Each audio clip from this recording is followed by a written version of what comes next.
Another electric atmosphere awaits the Seattle Sounders, the 2009 U.S. Cup champions, but they're still trying to Season 2 with just 13 games left to go. Their opponent tonight, the Rapids, whose goal to make the postseason is well within reach. They look for the season sweep over Seattle tonight.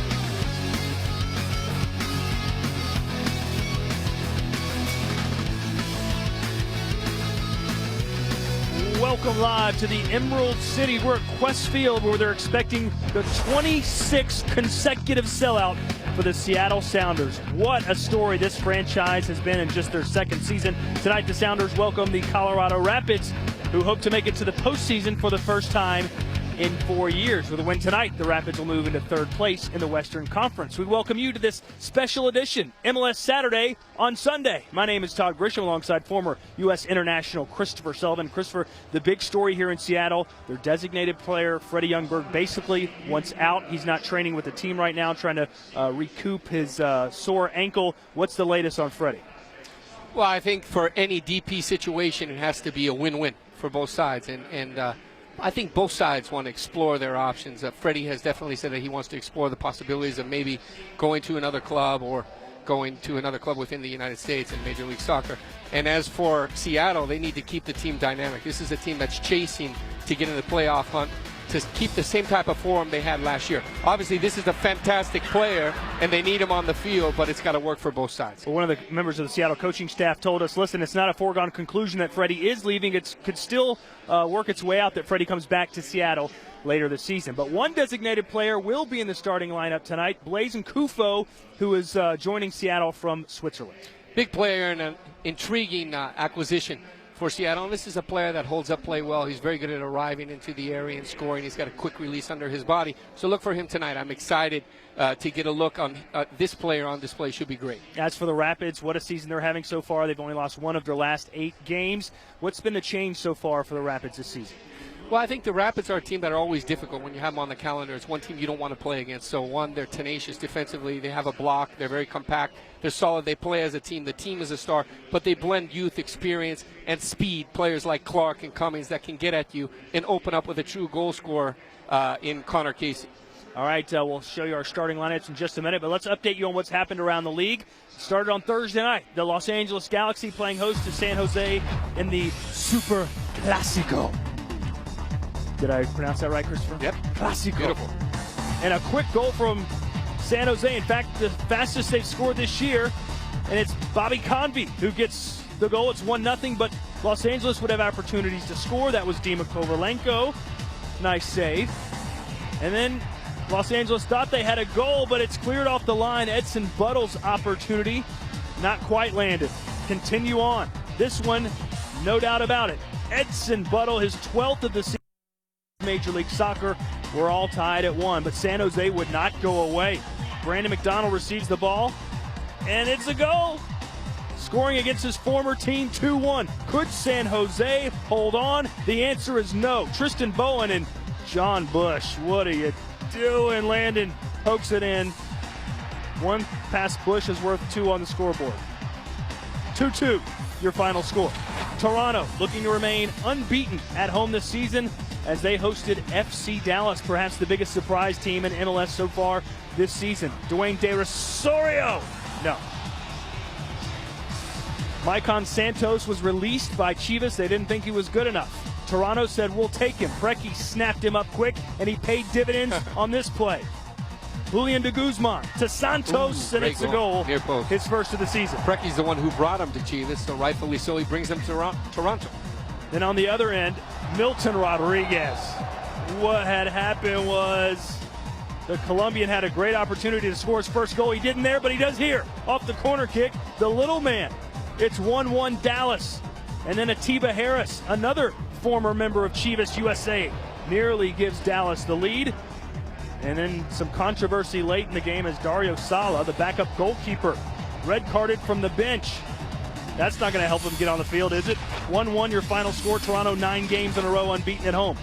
Columbus facing off against Houston. Tally Hall got the start in goal. for Houston.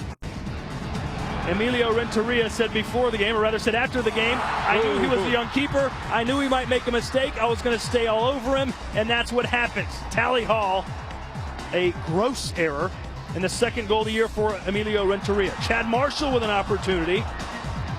And then some controversy as Bobby Boswell, there really wasn't much in this tackle, but was given his second yellow card, which means red. Bobby's gone. It's 10-on-11. And Columbus would take advantage. Andy Iro, his third goal of the season. Scalotto's sixth assist of the season. And how about this for a story? Leandre Griffith, the Frenchman. This is his MLS debut, was just subbed in. He's been on the field for about 2 minutes. Ooh. Goal. How do you say goal in French? Boot. B-U-T. Boot. Yeah. For Griffith. Well done. 3-0 the win for the Crew. It's a big pickup there for Griffith. You know, he was a player of the short corners from Columbus, and a big player coming in. Real Salt Lake versus Chivas USA, another game from last night. Kyle Beckerman back in the starting lineup. Long-range effort. Then Alvaro Saborio. Ooh, almost. Ned Grabavoy scores one of the goals of the season thus far. Watch and enjoy. His second of the season. I imagine it was better than the first. And then Chivas, Jesus Padilla just came on the field, and that is very uncharacteristic of Nick Raimondo. Off his arms, back between his legs, and it's 1-1. Late in the game, Jamison Olave deflects the corner, but Dan Kennedy with the good save. 1-1 your final score. Real Salt Lake, a 19-game unbeaten streak at home. Stay away from Rio Tinto. Eastern Conference standings, Columbus 12 better than New York. What a season the Crew are having. Toronto, though, a solid third place. DC United needs to turn their season around and needs to do it quickly. Western Conference, the Galaxy clearly the cream of the crop. Salt Lake, though, Christopher, I know you really like them. Yeah, and it's unfortunate they lost in Dallas. Now they tie at home. I think they lost 2 big points there. They need to trail and keep up with LA. And there you see Seattle through 17 games. They have 19 points, but still plenty to play for here tonight in Seattle. A big road win in their last outing against DC United. They feel the playoffs are within reach. They just have to turn things around. They got 13 games to get it done. So who'll be taking the field tonight for Seattle and Colorado? For that information, we send it down to Katie Witham. Hey, Katie. Hey, Todd, Christopher. Well, coming into tonight's game with the Western Conference foes meeting each other, really this one could come down to a 6-point swing game with both sides trying to shake a bit of a rough patch lately. But as we take a look at the home side, the Seattle Sounders coming off a 1-0 win at DC United in their last MLS match, and Ziggy Schmidt finally getting some players healthy. Osvaldo Alonso making his first start after missing 7 games because of a quad injury. He has 2 assists so far this season. And making his MLS debut up top in one of those striker spots is Blaise Kufo. The international actually played for Switzerland in this year's World Cup. Seattle hoping that he'll add a bit of a boost to the offense and combined with Fredy Montero. Speaking of, in that other striker spot up top tonight is Fredy Montero, the team leader with 6 goals so far. Switching sides and taking a look at Colorado, the Rapids really come into Qwest Field tonight off a 1-1 draw at home against Kansas City, and head coach Gary Smith sticks with his 4-5-1 formation. Matt Pickens gets his 16th start between the pipes tonight. He has really been the most consistent player for the Rapids this season. 11 shutouts in 34 total appearances so far with Colorado. And getting the nod in his usual holding midfield role is Jeff Larentowicz, his 6th season with the league, and this year he gets his first MLS All-Star selection. Started every game so far with Colorado, 1 goal on the season. And up top tonight, guys, for Colorado is Connor Casey, the team leader with 7 goals and 3 assists. Guys. Thank you, Katie. Anything jump out at you from those 2 starting lineups? Well, I think it's going to be an interesting battle in midfield. And one of the other things to note, Zach Scott comes in at left back, and Tyson Wall played extremely well at left back. Leo Gonzalez, obviously, with card accumulation, can't play. But I think Scott, that's because of the speed of Cummings. Not that he's faster than Wall, but he deals with the speed a little bit better. So you have that type of matchup right there. Zakawani, Niasi, fantastic speed, 2 great forwards. It's going to be a good game in the midfield tonight. You spoke about the midfield. Let's hear from Seattle starting midfielder, defensive midfielder, Nathan Sturgis. Well, Nathan, I know coming off your first full week at practice finally for Seattle after a stretch of 7 games in 21 days, what was really the main focus this week at training? I think a big part was just to recover from, I don't know how many games we played, but we played a lot. So we're just trying to recover from that and focus on, the things we needed to do to get ready for today's game. Fredy Montero has been on fire for you guys. In the last 6 games, he's either scored or assisted in those. How much have you seen him develop in the past year and a half? And how big of an effect does he have on Seattle? Well, yeah, when he's playing well, it helps us out a lot, especially offensively. When he's working hard and making runs, and we can get out a lot easier. And he's creating goals for us, which is big for us right now. The Sounders still looking for your first win against a Western Conference opponent. Going into this one tonight, what is the key in taking home those 3 points? I think we just have to come out with a lot of energy, which is what we've been doing well the past few games. So, we just got to come out, put pressure on them early, and hope to get an early goal. Hang on for 1 second.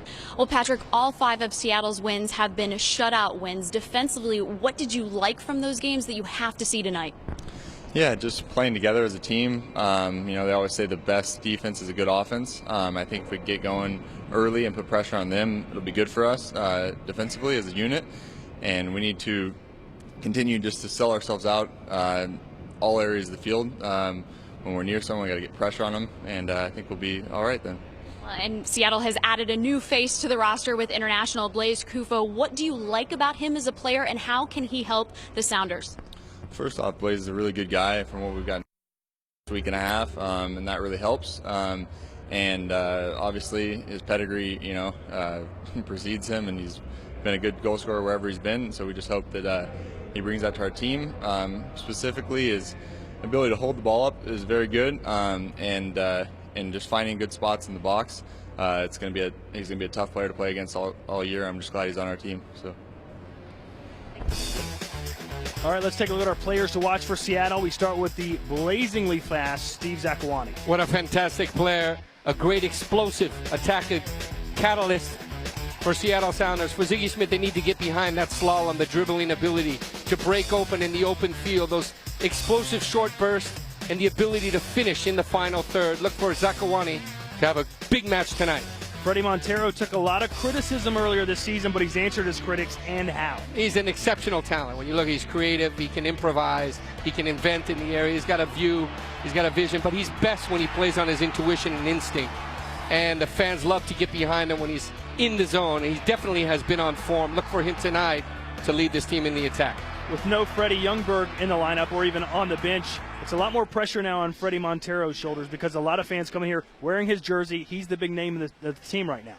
Yeah, but the team is the star, and it's always been that, the way that they work on both sides of the ball. And Fredy Montero maybe will get a little bit more freedom to get in positions to put his touch and control the rhythm, because he is a rhythm player. And that's why Freddie Ljungberg was brought in, so he can control the rhythm, use his view of the field, put other players through, or explode through with his own ability. Tonight, Montero has to take that on his shoulders, but also those 2 functional midfielders will get behind him in support. What do you think about Fredy Montero? We want to hear your opinion. If you've got a question, comment, or concern about tonight's game or broadcast, email us, MLSSaturday@foxsoccer.com. When we return, we'll get Colorado's side of the story as they square off against Seattle here at Qwest Field. The band is ready. Are you?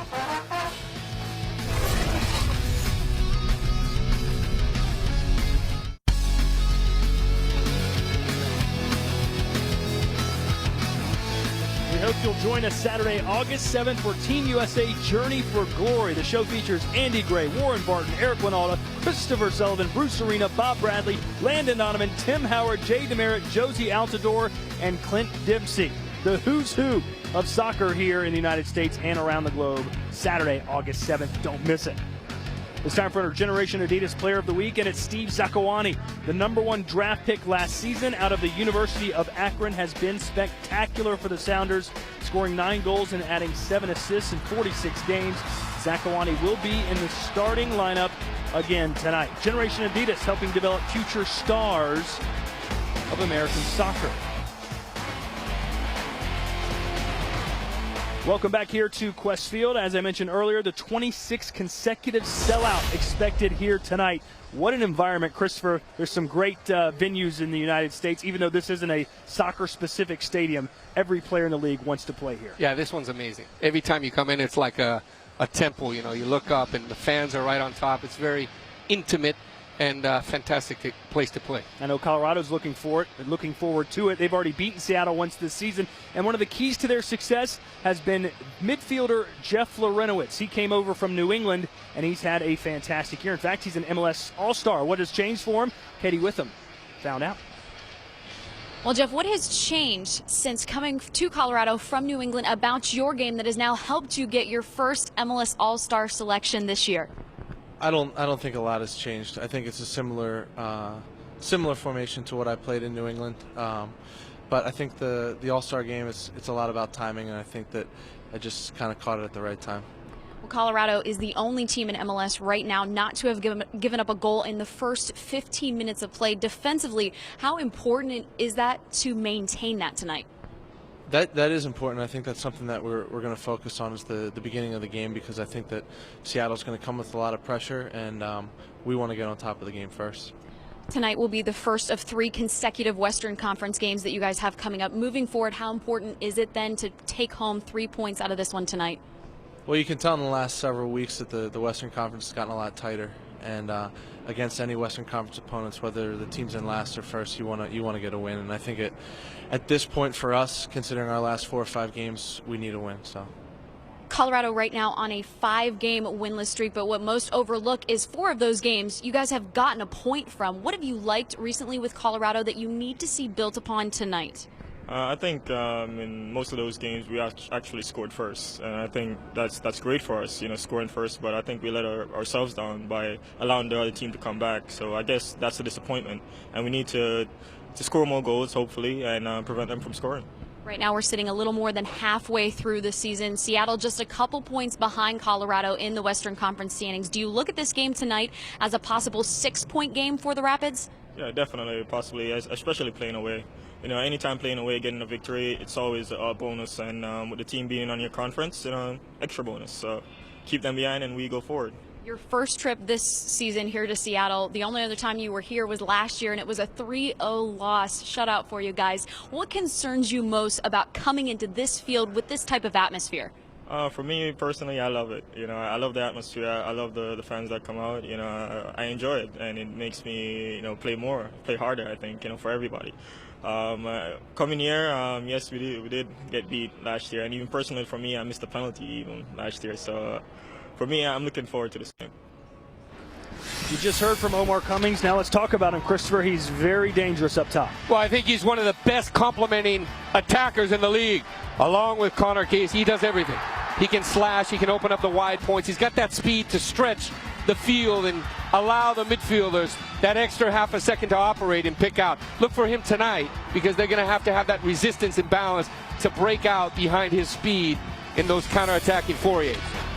Connor Casey, what can you say? 7 goals, is a fantastic classic number 9, a goal-getter, and he puts himself in good positions. He's got the mobility, he can hold up play, he can strike well, good in the air, finishing, he snaps with authority. Look for him tonight to give trouble. He scored the goal last time when they play on May 29th against Seattle. He's going to look for it again tonight. Well, if Colorado hopes to make it to the postseason for the first time since 2006, they need to pick up a couple of road wins, and this is prime opportunity for 6-point swing tonight. Big match. Can the Rapids get it done? We'll find out in a few moments, plus a one-on-one interview with Steve Zakuani as he talks about his unlikely journey from Congo to the United States.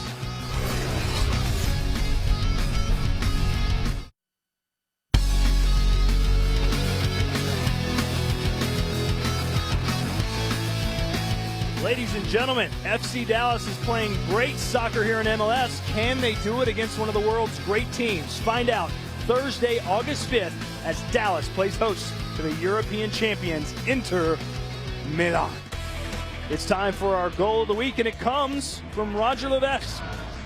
Seattle's backup forward buries this one against DC United with just minutes remaining. In fact, I think it was in the 90th minute. It was the game winner, a big road win for Seattle. Roger Levesque, the goal of the week.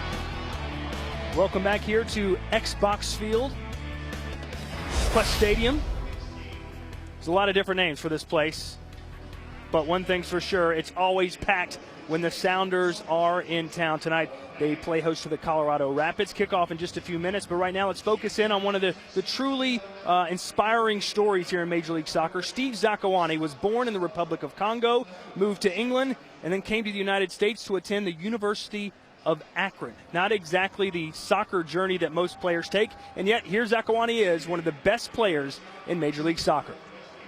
Yeah, basically, obviously I was born in Congo in 1988, and then when I was 4, my father got a job in London working over there, so the whole family moved there, and then started playing football just on the streets with my friends in my neighborhood after school, at recess or whatever. And then when I was 9 years old, I got picked up by Arsenal. So for the next 5 years of my life as a teenager, I grew up learning the Arsenal way, the Arsenal system, and I think till this day I still keep remnants of that in my game. But just very much growing up like most other kids in London, where football is number one and it's all you do. So you played with the Arsenal youth team until you were 14. Things were going great for you, but then all of a sudden you had a horrific moped accident. Talk about that. Yeah, I was like 15 years old, and just after school one day, took a moped with some friends, and I lost control and smashed into a car and had 2 surgeries. Took me about 2 years to fully recover, and didn't really pick up again until I came to the States. You're fast now, but I wonder how fast you'd have been without the bum knee, right? That would have been amazing to know. Do you think about that? No, before sometimes, but yeah, I think I've recovered pretty well. So now talk about your journey from England to the United States. You go to the University of Akron. You're a Zip. Yeah. How did you hear about that? How did that all come about? No, well, we had I was playing some kind of academy team in England, and we had St. John's and Dayton and UConn, and all these teams send their coaches to watch us play, and I was most impressed by Akron. They sent the assistant coach there, and I liked him a lot. And I didn't visit the campus or anything, but I ended up coming a semester early, and for the 2 years I was there, it was perfect. It was a good decision, but it kind of just happened where we wanted to try something different. Europe wasn't really working out, and in the end it paid off. Now, coming out of college, you were drafted #1 by the Seattle Sounders, but you had an offer here to go to Preston North End, in fact, a more lucrative offer, and yet you decided to go with MLS. Why did you make that decision? It was, I trained with Preston between my freshman and sophomore years, and it was good. I enjoyed it a lot, and they maintained their interest. But for me, I enjoyed being a student, and so in the MLS offer, there's a place where you can go back to school through that contract, and for me, it was good. Preston was more money up front initially, but no, I was happy with the MLS contract, and I haven't regretted it since. So now, you were born in Congo, so too was Seattle's newest designated player, Blaise Kufo. Have you guys talked about that camaraderie that you have? A little bit, yeah. I took him around downtown a couple of days ago. We were, sorting out some stuff he has to do with banks and cell phones and that, and we just kind of was chatting. But it's pretty similar. I left when I was 4. He left when he was 7. Neither of us have been back so far, but he's obviously had a great career, and we're happy that he's here. Now, you're still a young guy. You could technically play for the national team of Congo if they asked, maybe even the United States. Who knows, possibly even England. What would be your preference if you made it to that level and all 3 countries said, we want you, Steve? I'm eligible for all 3.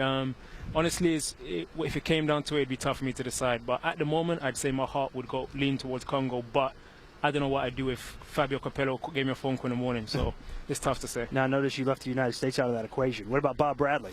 Don't hate on us. This is a United States television program you're on here. No, I'd consider it, for sure. If it was there, I'd definitely consider it. So we're still a couple years away from getting the citizenship and stuff. But, I'd definitely consider it, yeah. And last question, what is it like here to play at Qwest Field? Every MLS player talks about this venue. This is the only venue you've known. Yeah. I think you're going to see it tonight. It's amazing. It's electric, the fans. It definitely feels like a European game.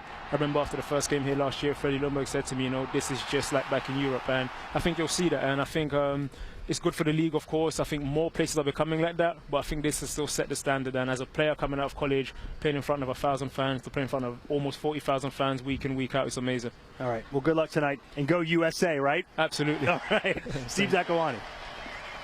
Zakuani in the starting lineup tonight. Seattle looking for only their 6th win of the season. Can they get it done? It's the Sounders and the Rapids next on FSC.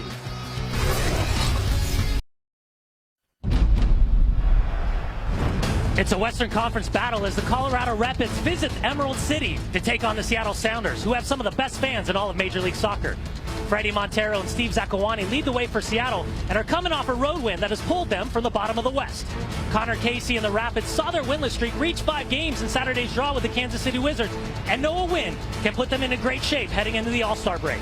It's the Seattle Sounders, Colorado Rapids, next on MLS Special Sunday Edition on FSC.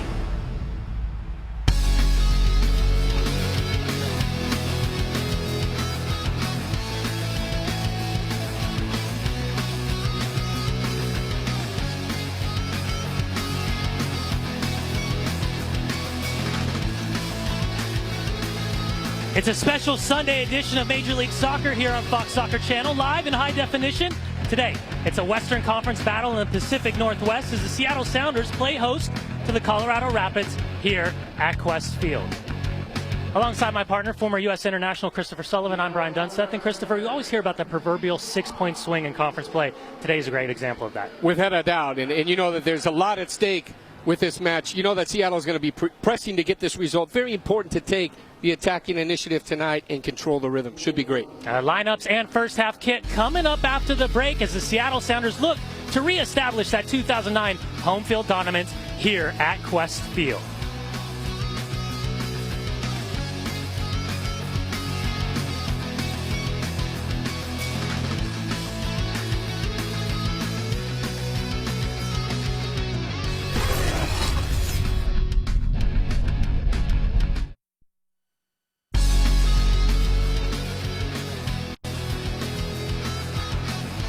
It's a sold-out Qwest Field for the 26th straight match as the Seattle Sounders host Western Conference rivals Colorado Rapids in front of 36,000 plus here on MLS Special Sunday edition of FSC. Let's take a look at the starting 11 first for Ziggy Schmidt and the Seattle Sounders. And Ziggy Schmidt's going to play the 4-4-2. Riley Scott comes in on the left where Tyson Wall had played. Leo Gonzalez is out on card accumulation. Iani Park in the middle. Two central midfielders, Sturgis Alonso, Zakuani Niasi up front, Kufo and Freddie Montero. Kufo, the 35-year-old, making his Major League Soccer debut. Let's take a look at the starting 11 for Gary Smith. And it looks like Marvell Wim will play on the right, Earls on the left. You got Laurentowicz and Mastroeni holding behind Medi Bellucci in the free roll. Smith, Cummings in the wide position behind Connor Casey. The Colorado Rapids coming from behind last weekend to secure a point on the road against the Kansas City Wizards at Dick's Sporting Goods Park and are currently sitting in 4th place in the West. Well, for more on tonight's 2010 version of the Seattle Sounders, let's send it down to the third member of our broadcast team, Katie Witham. Well, Brian, there's no doubt that Seattle has not had nearly as much success this season as they did in their first year. When I spoke with head coach Ziggy Schmidt, he told me the guys really came into this season feeling good about what they accomplished last year, as they should have, but because of that, maybe didn't play always to their best ability. Also, they've dealt with a lot of injuries. 26 different players have seen the field because of it. Majority of injuries have been down the middle of the field, which has made it challenging, but good news, guys. Alonso back tonight, Nate Jakwa possibly back in the next few days, and Ziggy said the last 4 to 5 games have really looked like the Seattle of old. Thank you, Katie. Seattle Sounders tonight. It'll be their 10th Major League Soccer match here at Qwest Field in 2010.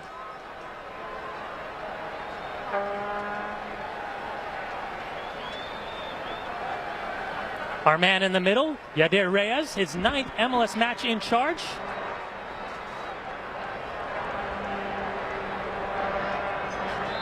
As the Seattle Sounders getting set for a very, very difficult stretch coming up. Not only a solid run in the U.S. Open Cup, looking to defend their championship in 2009, now facing Chivas USA in the semifinals, but the start of the CONCACAF Champions League playoff round. Isidro Metapan, their first opponent Wednesday night. Alongside my partner, Christopher Sullivan, I'm Brian Dunseth. And Christopher, when you're looking at this Colorado Rapids team, so much incredible talent, so much attacking ability, but for one reason or another, they haven't been able to put together that full 90 minutes consecutively. Yeah, it's always the ability to solve a game and finish a game, but this is a team that you don't want to come up against because they're well balanced. They blend youth, experience, speed, and goal-scoring prominence to their game. You see the quick transition, the quick restarts from Seattle. They need to get on that pressing very early on to take the attack. For the Colorado Rapids in 2010, they have yet to allow a single goal in the first 15 minutes of all the matches they played in. Zakuani in behind, has Montero, looking for Montero, and just out of the reach of the Colombian. Well, it is a fantastic ball that slipped into the feet of Zakuani, and it's just a little slash. A 5-yard run off the cuff of the central defense right here. He separates himself. Great movement right here. He's looking for Montero, and he puts it in the position right in front of Pickens and Montero. You can see the collision on the afterthought. Matt Pickens, the 28-year-old. rubbing out that right elbow. Great start for the Seattle Sounders. Let's take a look at Christopher's approaches first for the Seattle Sounders. Well, I think because they need the points, they need to press. And they're going to press from the outside in. They want the central defense of Colorado to come through the spine, up the middle of the field, not to go through the speed of Cummings in the wide position, the speed of play, transition, variation in attack like you just saw is going to be critical for them to score. Omar Cummings into space. Pressure from Iani. You can tell by the frustration. Omar Cummings did not put that ball where he wanted. And they had great support and attack. You had 4 coming into the area, very well balanced.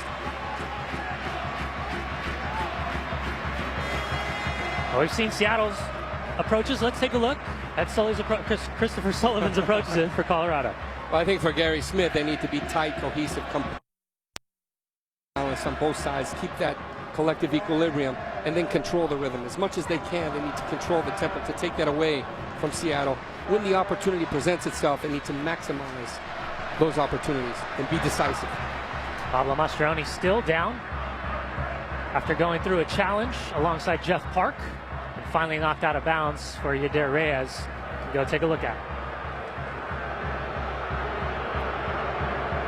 33-year-old tonight making his 15th start of the 2010 season.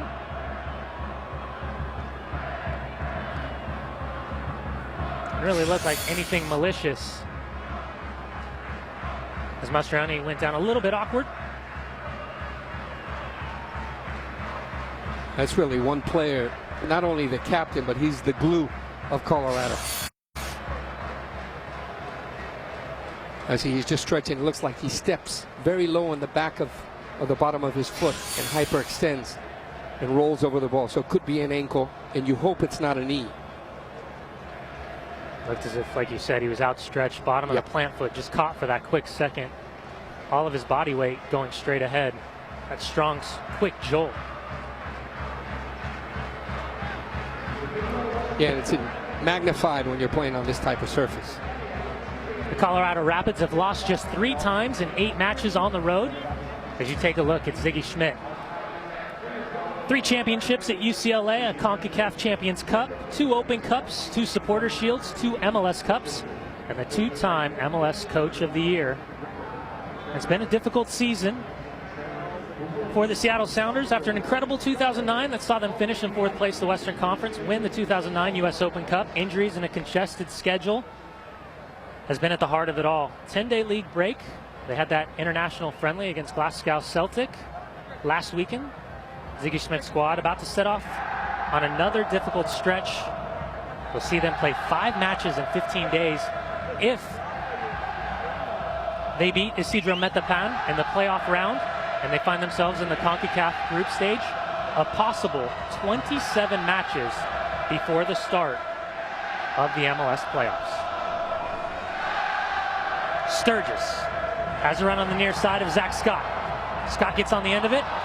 The ball skips up at the last second. It'll be a throw-in on the near side for Colorado. It looks like Mastroeni is trying it out on the sideline right there. You know, talk about Ziggy Schmidt and that rotation of players, and he's been using more and more young players and dipping into the squad to get them healthy for this run. He knows how to manage that type of schedule.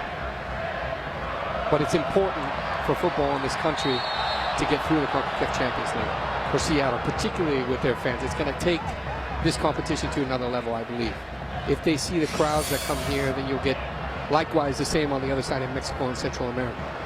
We saw over 40,000 fans show up at Quest Field for both friendlies against Boca Juniors as well as Glasgow Celtic.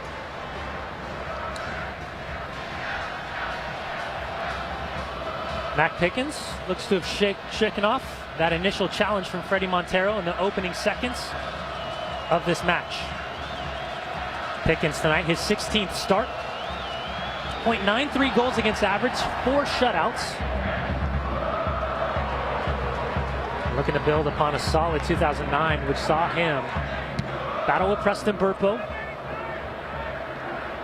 Last year, 19 starts, 7 shutouts. Big win from Jeff Park as Danny Earls plays that ball all the way back.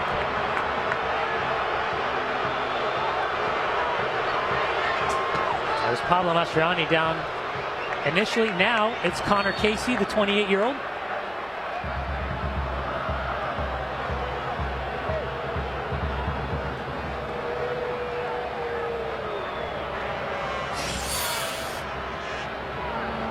Take another look at the challenge with Jeff Park.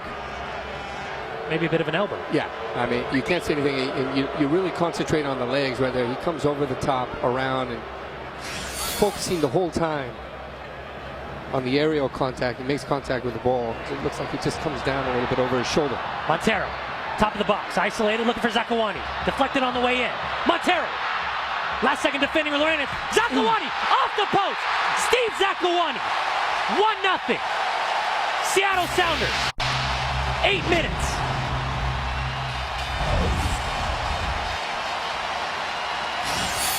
Well, this is a dream start right here. Look at Fredy Montero. He's got a pause, a hesitation. He tries to slalom on his own right here. Quick release.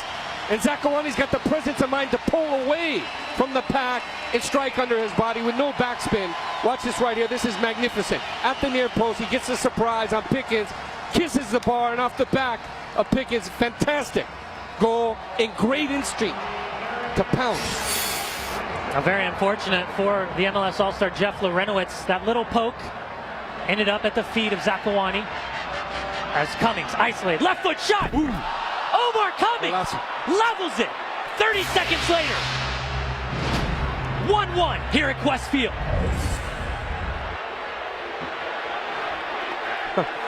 This might be the response of the year that we've seen in Major League Soccer. When you look at this one-on-one, now just watch, Scott drops off a little too much as he drags from his right and transfers from one leg to the other. He's got enough separation right here to set it up perfectly. And Keller thinks he can read it. He knows he's going at the far post, but he hits that 10 out of 10 points. Golazo. Well, we know Omar Cummings is a right-footed player, dominant, cuts inside, left foot shot. That's his 5th goal of 2010.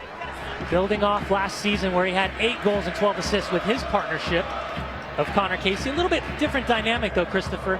You're looking at 4 defenders, 2 holding players, pretty much 3 attacking wide players with Connor Casey as the point. How does that change the style of play that we're used to seeing from Colorado Rapids? Well, I think it transforms. When it works defensively, they stay in that pack.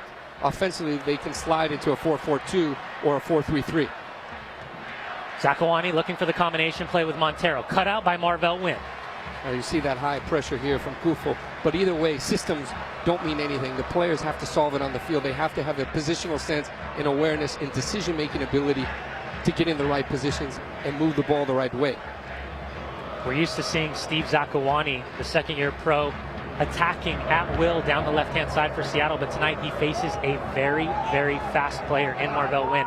How does his starting position change when you're going up against a player with that kind of speed in Marvell Wynn? Well, I think that Zakuani just plays his football, that Marvell Wynn has to make the adjustment against Zakuani. And with the speed of Cummings, there's really no need for Wynn will probably stay home. I don't anticipate that he's going to get forward. And what we've seen in the past games, that he's played central defense. Now tonight he slides out to the right for that very reason, so they can match him up against Zakuani. Sana Niasi, a late addition to the starting 11 with Pat Noonan pulling up with a slight groin injury in training yesterday. Niasi, ball not cleared on the way in, finally cleared out of pressure from Marvell Wynn. Kufo. You see that Seattle's recovering extremely high. They're pushing their compact forward, but every ball that they're winning around Alonso, Kufo is in that top midfield spot. But it gives that break possibility right here for Colorado. Bellucci looking to release that ball into space for the run of Omar Cummings. A big clearance from James Riley. Sturgis finds Riley, has the run of Sananiasi. Good step though from Danny Earls.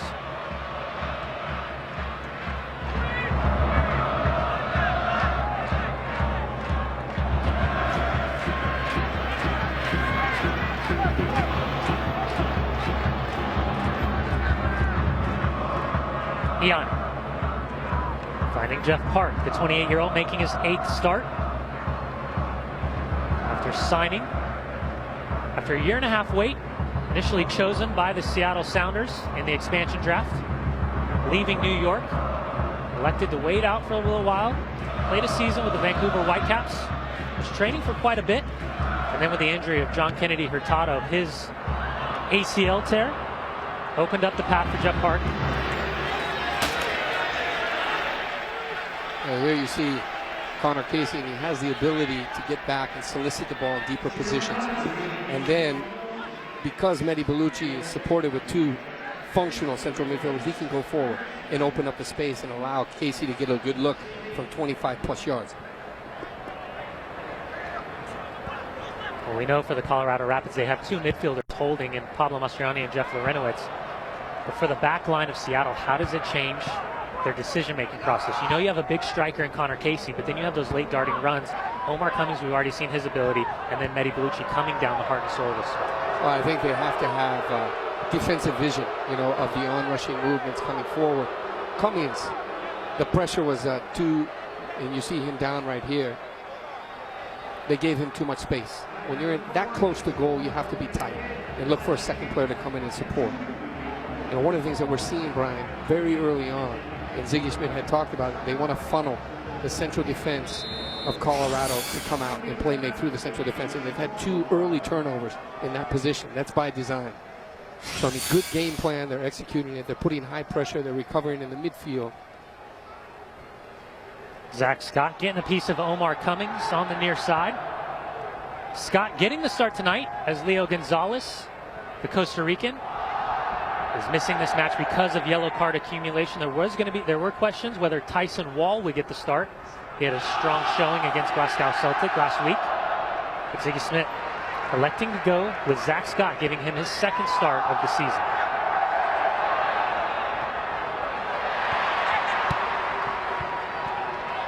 Zakawani finds Montero. Pressure from Drew Moore.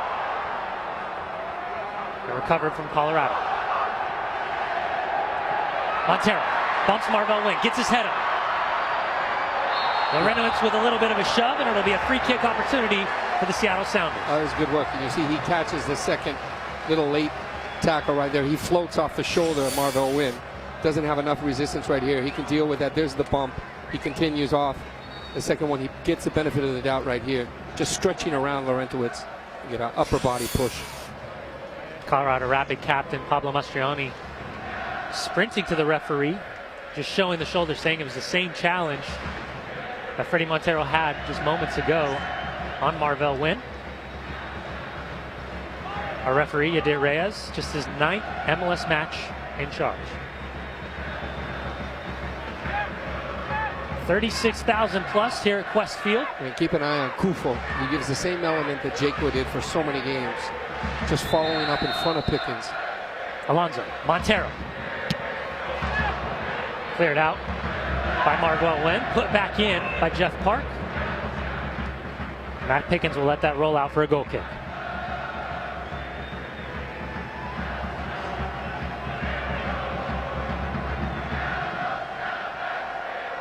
Pickens starting his professional career with the Chicago Fire.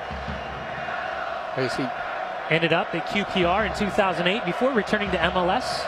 Initially backing up Preston Burpo, then taking the starting job from him.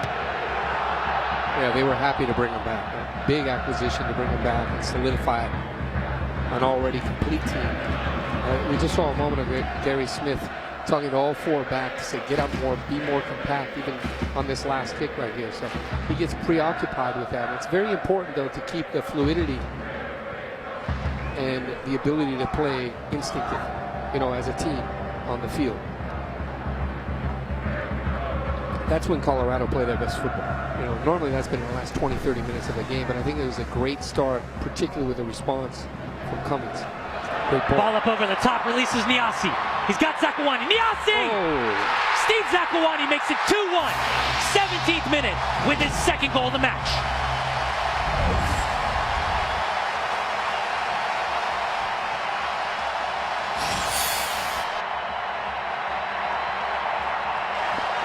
That was a fantastic ball, and you see it lifted right, and he takes the first touch.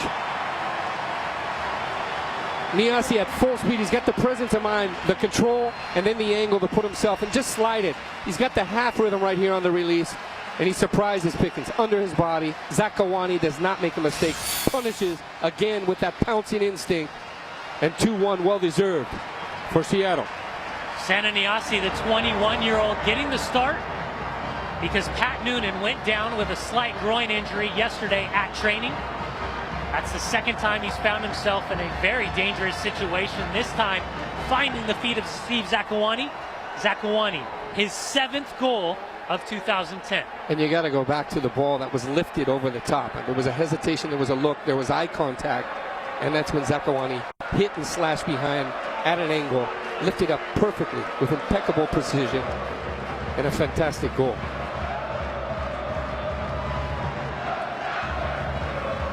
Now, I've talked several times with Chris Henderson and also with Ziggy Schmidt about this player, Niasse. And it's, and it's just when it clicks and you get the consistency. When he's on and he gets the continuity to his game, he's going to be an outstanding prospect.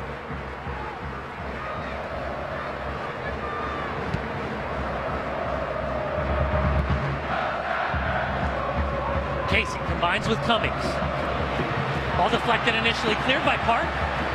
Niasse, pressure from behind, big clearance with the left foot. Montero settles under pressure from Drew Moore. Heavy challenge, referee says play on.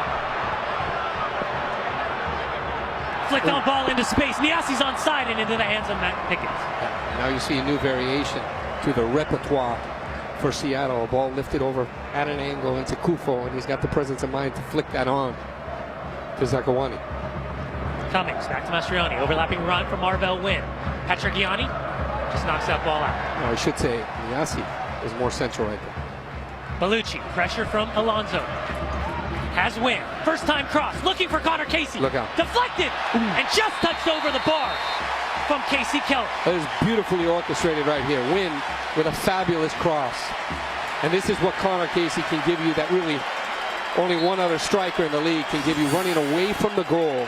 Impeccable precision right here. Watch, snaps back at the far post. Casey Keller stretching, 2 feet movement right here, and then he lunges. Great save.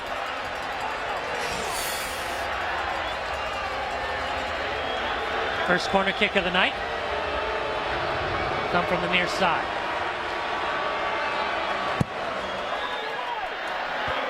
Bogdan. It'll be a goal kick for Seattle. Well, this Wednesday on ESPN2, it's the MLS All-Star Game coming to you live from Houston, Texas. The MLS All-Stars versus Manchester United FC. Wednesday night, 8:30 p.m. Eastern. That'll be on ESPN2.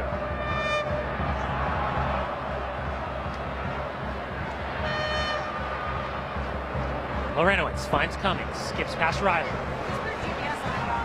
Finds the feet of Connor Casey. Good challenge from Alonso. Mastroianni. Marvell Wynn settles on the near side. Pressure from Zakuani. Wynn. The run of Lorenowitz. Good reaction from Sturgis. Looks to find Kufo. Yeah. That ball just skipping underneath the right foot. You know, Blaise something Kufo. we're seeing here, Brian. After that second goal from Seattle, the tempo has been elevated on both sides. I like the response that we're seeing from Colorado. The angled passes into Connor Casey, the movement in interchanging from Omar Cummings, who's wide, extreme left at this point. Bellucci's getting into good positions. Mastroianni stepping up. They're facilitating the movement of the ball. And this is the type of game they're playing at, playoff type tempo early on. Chested down from Casey. Lorenowitz, pressure from Alonso. Finds Cummings. Skips away from Santa Niasse into Mastroianni. Overhit on the way to Bellucci, cut out by Park. Montero. Back to Sturgis, recovered by Bellucci. Like you said, Christopher, it's just reactions in the midfield. A lot of little touches. Neither team can really settle the ball down. It's Right. that quick 1-2 combination. Yeah. Well, you also see that both teams are trying to exploit the territory to get advanced. They want to put themselves in positive territory. In case they lose the ball, they have the ability to get well positioned on the break. Great turn from Fredy Montero. Niasse. Looks for Kufo. Yeah, he hasn't gotten fantastic service into his feet quite yet, but you can see that he's playing for the team. And Ziggy Schmidt had said, obviously, he's played in the World Cup, he's come over, it's a different temperature. Keep in mind that in South Africa they're playing in the winter. And he's already in Europe before then, so different conditions, but all week he trained. He said, I want to train with the team, I want to push through and get myself into fitness as we go. Initially joining the team at RFK Stadium. That late goal by Roger Levesque giving Seattle the full 3 points against DC United. Played about 60 minutes against Glasgow Celtic last weekend. And getting the start for Ziggy Schmidt. Good news also for Ziggy Schmidt. Nate Jaqua, who's only appeared in 3 matches in 2010, will be available off the bench tonight. Nyasi back to Alonso. Keeps possession by finding Ian. Zakawani back to Alonso.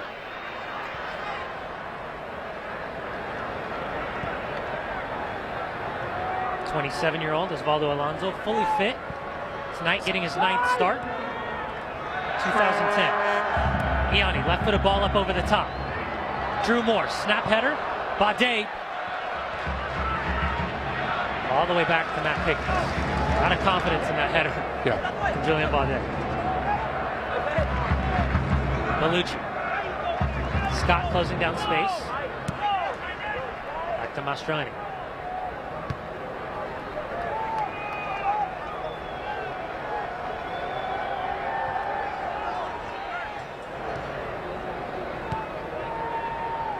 Seattle Sounders off to another great start early in matches.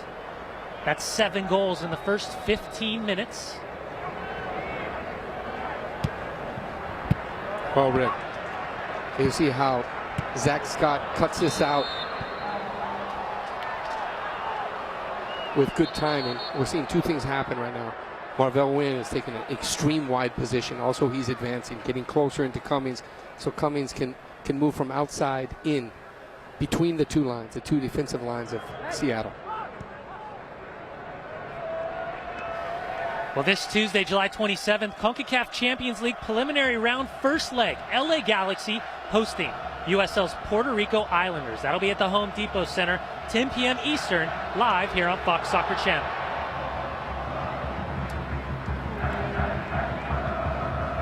It's been a good aerial battle so far between Jeff Park, Connor Casey.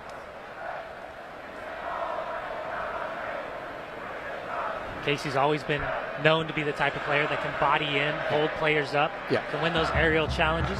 One of his big qualities, he's also got good mobility for a big guy. He strikes well with both feet. And keep in mind, those 2, he was the one that was able to overpower Park on May 29th and scored the 1 goal here at Quest Field. Second corner kick of the night for Colorado. Smith. Deflected on the way in from Lewinowitz, and it'll hit the outside of the side net.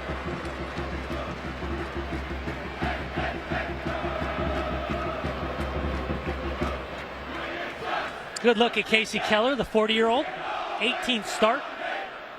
1.39 goals against average. 5 shutouts last season. Just under 1 goal a game. 10 shutouts. Was very, very solid and influential. That leadership role starting in the back for Ziggy Schmidt going forward. Tyrone Marshall looking to be near full fitness. He's available off the bench. They miss it. And John Kennedy Hurtado still a few months away from returning to play after suffering a torn ACL early in the season. Now that's not a bad run there from Pablo Mastroeni. Just to anticipate, Connor Casey comes back, he checks and snaps it down wide. Ooh. Cummings, his head up, he's looking for the run of Casey. Good pressure from James Riley. All the way back, and Casey Keller with the big clearance.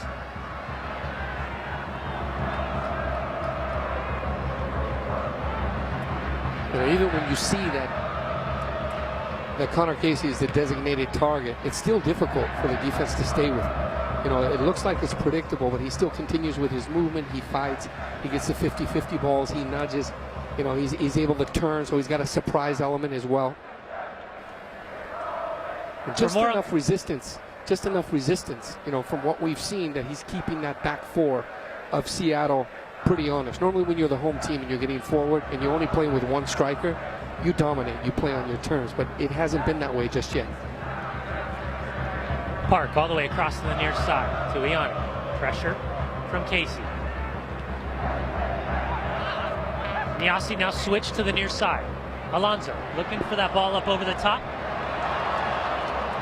Unfortunately for Santa Niasi, he held up his run. For more on the Seattle bench, let's send it down to Katie Witham. Well, Brian, before this game, Ziggy Schmidt told me the keys for him were they had to keep the pace and energy up out there, and they had to win the midfield battle. A couple times already, he's yelled out to his midfielders, you guys are giving way too much time to the Rapids, Lorenowitz and Mastroeni. You've got to put the pressure on him. Brian, you and Christopher mentioned the 1-2 quick combinations. He yelled that. Keep doing that and keep the pressure up. So let's watch for it, guys. Well, thank you, Katie. Christopher, we were just talking about Mehdi Bellucci, but now knowing that Ziggy Schmidt wants more pressure on both Lorenowitz and Pablo Mastroeni, how does that change the dynamic for Alonso and Sturgis? They're already worried about that late darting run and staying with the run through the midfield. Well, I think that, when you look at the options that they have, they need to release the ball and play with a simplicity, but they have greater weapons, midfield weapons, than what Colorado has. They're wide players. Colin Clark's not in here. Look out here for Cummings. He got pulled from behind. You see Zach Scott had a poor position, starting position against Cummings. And it looks like a yellow here. Well, Omar Cummings has already gotten behind Zach Scott a few times that time. The 30-year-old Scott just killing the play. He knew the speed of Omar Cummings was going to give him fits. A little bit of tug on the shorts. That's the first yellow card handed out by Yadier Reyes. But going back to answer your question, Brian, and you look at this right here. Here's a lifting ball. Look at the position right there. Scott, little grabbing on the back of the jersey. Good call. They got 5, now 6 with Laurentowicz at the top of the area. There's a big space about 15 yards in between Keller. And keep an eye on Laurentowicz at that back post. Smith with the service. And you see Casey's going to slash. Smith looking for the far post. Bade once again getting his head to it on the back 6. Yeah, you got a good look right there. Not a bad service. You see as this ball dips down, good trajectory. He comes up, but he can't snap that down. Makes good contact. Because that ball's being swung in with the inside of the right, you see the idea. Jamie Smith's looking to drop it on the 6-yard box. How does it change for Casey Keller, his starting position, his committing to that ball, getting out? The rule of thumb, that ball's in the 6-yard box. Goalkeeper's got to get to it. With service like that and quality, how does that change Keller's approach? And you just answered that. He's got to be that much more heightened with his awareness and reaction to come out and lead in positional sense. That's why those are the most dangerous balls. Kufo showing his size and strength. Good battle with Drew Moore, the number 3 center back for Colorado Rapids. Moore coming over in a midseason train last year with FC Dallas for Ugo Ahimelu. Corey Gibbs, Preston Burpo, heading to the New England Revolution for Jeff Lorenowitz, Wells Thompson.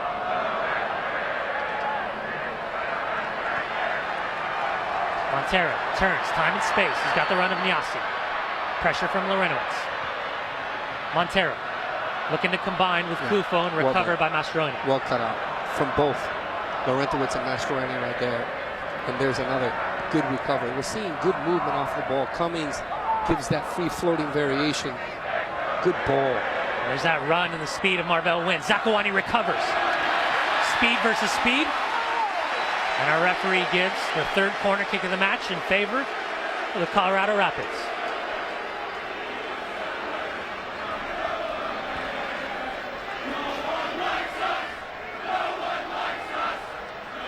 I think Gary Smith has to be pleased with that type of movement from Cummings. Not being stagnant on the right side. He comes deep, has a presence of mind to turn out and release Wynn into the attacking third. Outstanding. Left foot in swinger, top of the 6-yard box. Baudet, Drew Moore, and he'll get the 4th corner kick of the match.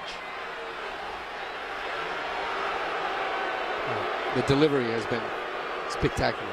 I mean, you're getting players that are getting look after look in the heart of the area for the opposing team. Smith. Overhit. There'll be a throw-in on the far side for Seattle.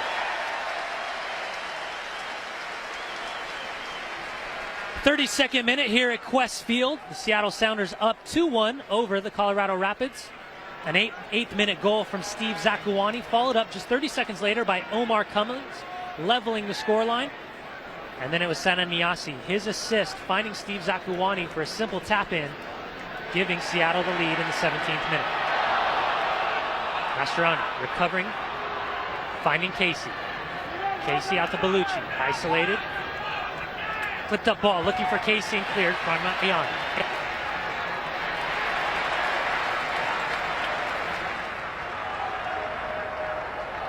And now you see Omar Cummings is taking a higher position. He's right next to Connor Casey. And they're trying to squeeze him in between Sturgis and Iani, Park. But he still is able to roll out. He's got the mobility. He still has that quick release under his body to find a midfielder or a wide player. Good combination, like you just said. Yeah. Mehdi Bellucci, Connor Casey, all the way out to the left side. Danny Earls. That's the Reynolds. Best spell that we've seen from Colorado. You know, this 5 minutes right here. Ball up over the top. Cummings. Keller off his line, and he recovers. That's the way you come out. I mean, and Casey Keller's been around the block. He could see the movement in the midfield. He could see the patterns in front of him, so he's got to come out strong. Very well done. Well, we always talk about Seattle, especially last season, the success they had in the back. The relationship between John Kennedy, Hurtado, and Tyrone Marshall. But when you look at Jeff Park and Patrick Iani, that same physicality, maybe not the same speed, but that early bump, that early grab, making sure they get a foot in, making life difficult right there. Omar Cummings turned to the referee right away. He wanted a foul inside the box on the run. Big switch, finds Scott. Bellucci with initial pressure, has Zakuani. Mastroeni closes down quickly, all the way back to Patrick Iani. And you see one thing, Brian, I mean, having been a former defender yourself, but Zach Scott here out of the back doesn't quite give the exit capability that a player like Leo Gonzalez does. And they're missing that. That was pretty predictable coming into the feet of Zakuani. They need to change the pattern, a little bit more variation getting forward. But I like what we've seen out of the midfield through Niasi, through Montero, through Zakuani, the way they're slashing, cutting, interchanging, getting forward. The last 5 minutes, Colorado's come on and given a good response, good resistance. You make a great point about that left back position and Zach Scott. When you have Leo Gonzalez, he's not a player that's going to overlap time and time again and swing balls in, but he's going to find himself kind of in that defensive third in a good starting position. Those early touches and then secondary crosses. Exactly, and his vision is one of his best qualities because he can be from a deep position with one pass, open up an attack. You see Mastroeni, one thing I love about this player, he not only plays for the shirt, he plays for the team game in and game out. He understands the pulse of the game, when to step in, when to be physical, when to be a gladiator on the field. And now you're seeing Laurentowicz as well get into that same mold. So they're in a game that they can compete. You know, this is very well matched for a first half. The player that dishes it out, and Osvaldo Alonso was on the receiving end of that challenge from Jeff Laurentowicz. Laurentowicz just named a 2010 MLS All-Star. And I love the images we're seeing because you're seeing the intensity of the captain. You're seeing the facial expressions of Ziggy Smith. He knows that they're in a battle and they need to try to manage this match, manage the tempo. Pablo Mastroeni, 33 years of age, initially drafted by the Miami Fusion back in 1998.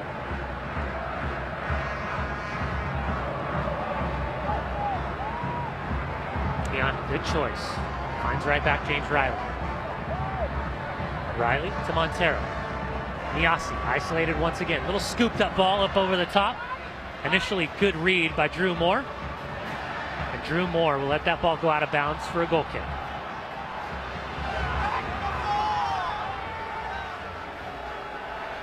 You know, you see Freddie Montero and those players that have the fantasy and the ability to tip a game on one play or one movement or recognize the moment to make a difference or a huge impact. They really need to get behind this player and get him playing his best football, and he's starting to find that form. He's passing a good moment. Still just 22 years of age.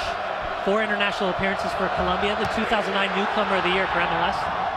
And when you look at Freddie Montero now pairing up with Blaise Kufo, how does that dynamic change? Obviously, Kufo has a ton of size, a ton of strength, but how does the dynamic change for Seattle instead of having Freddie Ljungberg on the field? I think it's positive. I wouldn't say I think it's apples and oranges because you can't say Kufo and Ljungberg play the same position. I think it's more like Jakwa and Kufo, you know, and I think it will benefit Montero because he'll play off that second point. Kufo can knock balls down to him. He can take the presence and preoccupy the central defense and give that freedom to a young player that has the ability like Montero.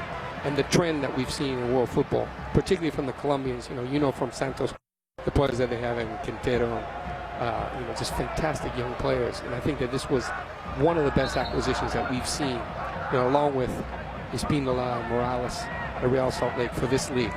Very excited. 17 matches played so far in 2010 for Seattle. A run in the U.S. Open Cup. Well, they'll face Chivas USA in the semifinals. Friendlies against Boca Juniors, Glasgow Celtics. And this is a team that has yet to field the same starting 11 that they had success with in 2009. Nate Jakwa just 4 appearances, only 1 start. And now they get not only Nate Jakwa back, but Blaise Kufo. Well done. Bumped off the ball by Larinowitz. Moore. Great run from Casey to create good space. Ball too. Isolated with Jeff Park. Park holds him up, forces him backwards. Larinowitz opens up to his right-hand side, looking for Cummings. Elects to go to win. Immediate pressure from Zakawani and a good read from Zach Scott. Not on the same page. Kufo turns. He has the run to Santa Niasi. Another good read by Drew Moore. Smith spins out of trouble initially. Finds Larinowitz. He's got Wynn to his right. Ball up over the top, looking for Cummings.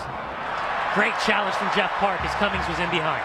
Yeah, and you can see the fans really appreciated that anticipation and that read of Jeff Park. One of the things I'm seeing here from our view, Mastroeni and Laurentiis have an incredible balance, having a good relationship together in the chemistry in midfield. Bellucci bouncing on the way in and right into the chest of Casey Keller.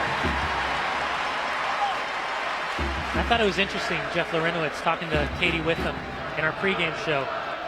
Katie asked him, what's the difference between this year and years past alongside Shaw Reed Joseph and playing with Pablo Mastroeni? Why are you an all-star? And he said, you know, it's not just luck, but just timing. You know, right now I'm in a good run of form, have a great partner with Mastroeni.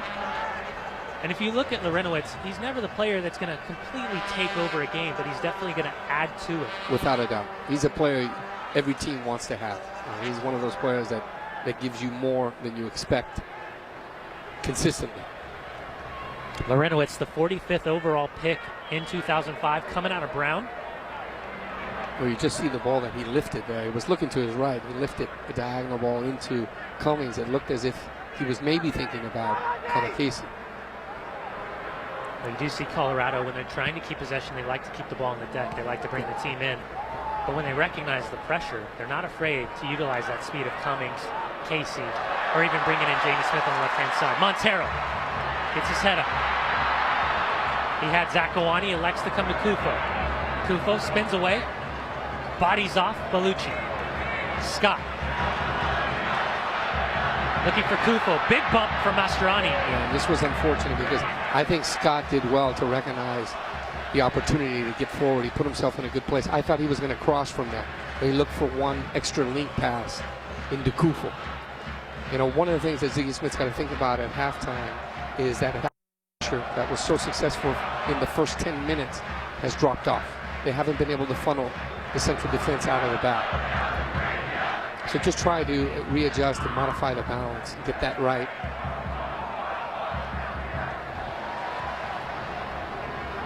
Niasi with a little bump. Pressure from Wynn. Sturgis. Scooped up looking for Niasi. Bade overran it. All the way back to Pickens. Stick around for our halftime show. Todd Grisham has highlights and scores from around the league. And all take place after the halftime whistle. Good win from Osvaldo Alonso. He's got the run of Zakawani. No pressure on Alonso. Montero and cut out from Mastroeni. Tug of the jersey, and Yadier Reyes will bring it back.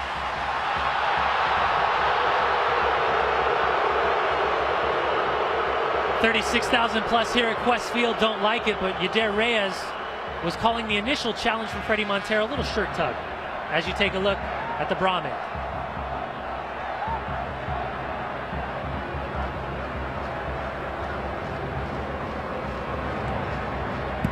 Bade Ball up over the top. And that time, a great decision from Zach Scott to hold that line next to Patrick Iani. Yeah.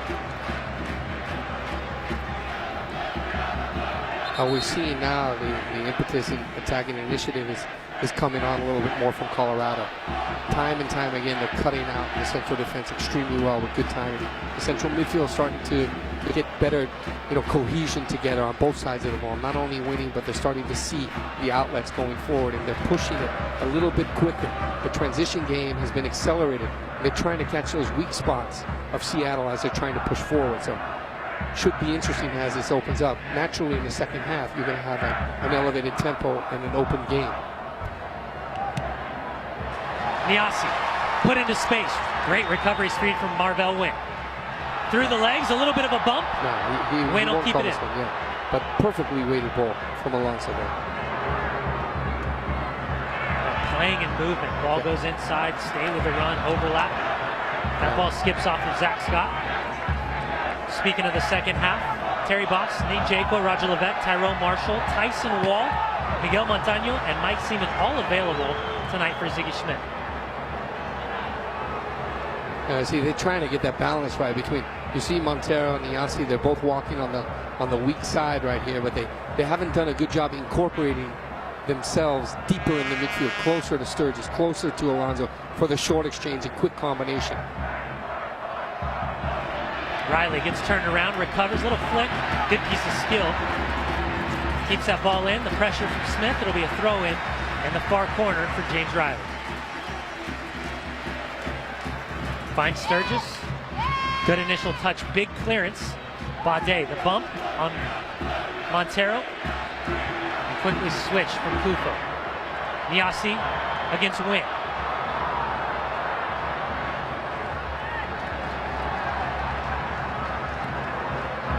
And I think that Niasse, he's got to figure out a way. Earlier with Alonso, he did the exchange and got in behind Wynn, right? But then he slowed down again and decelerated and let Wynn back into the play. On the 1-on-1, when he's isolated, he doesn't have a combination possibility. Here now this isn't really no need for this from Marvell Wynn, and he's fortunate not to get carded.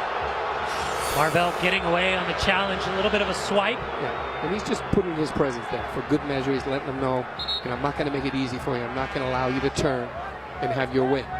Let me ask you this. About 15 minutes ago, we saw the switch. Steve Zakuani going from the left to the right. Sana Niasse coming from the right to the left. Are you surprised about that switch with Seattle having so much success in the first 30 minutes? I am. You think they'd swap back. Scott searching ball into the box, Pickens off his line. I think that's a great point that you bring up, because I'm scratching my head as well and seeing it's okay if you're changing, if you're changing in and out continually, getting forward, but it hasn't been working on this side right here. Zakuani had great success, and it wasn't because he was making vertical movements against Wynn. This is going to go long. He was slashing. He was getting more central. So the starting position is not so important. It's where you end up when you're receiving the ball. 2 minutes of added extra time indicated by the fourth official, Landis Wiley. A lot of heavy challenges in front of the benches at the midfield strike. Landis Wiley getting an earful from both Gary Smith and Ziggy Schmidt. Montero looking to take the throw in quickly, finds Riley. Well, turned over for Mastriani. Compared to some of the games that we've seen that have been reffed, this is a good flow. Good tempo, good flow, good spirit, good energy going forward.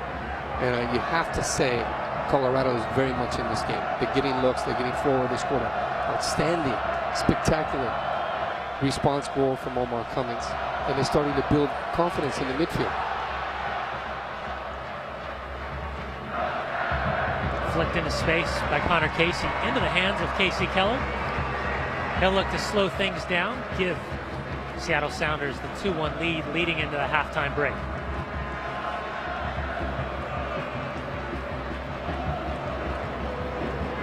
Kufo flicked into space.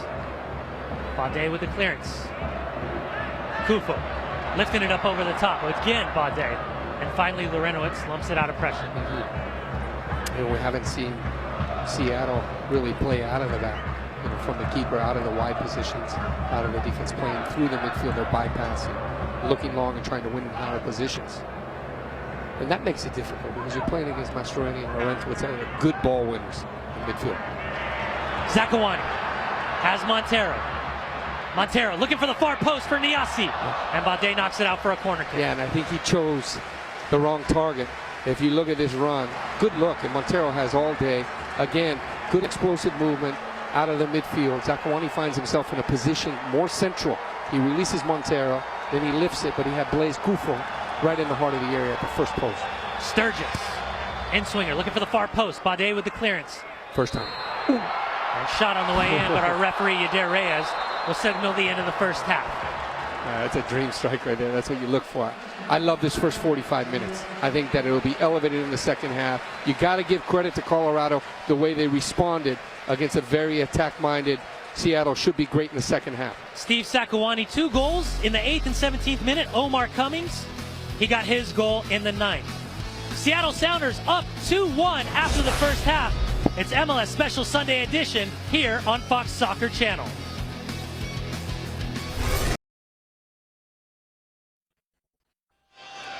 This is the Dick's Sporting Goods halftime report.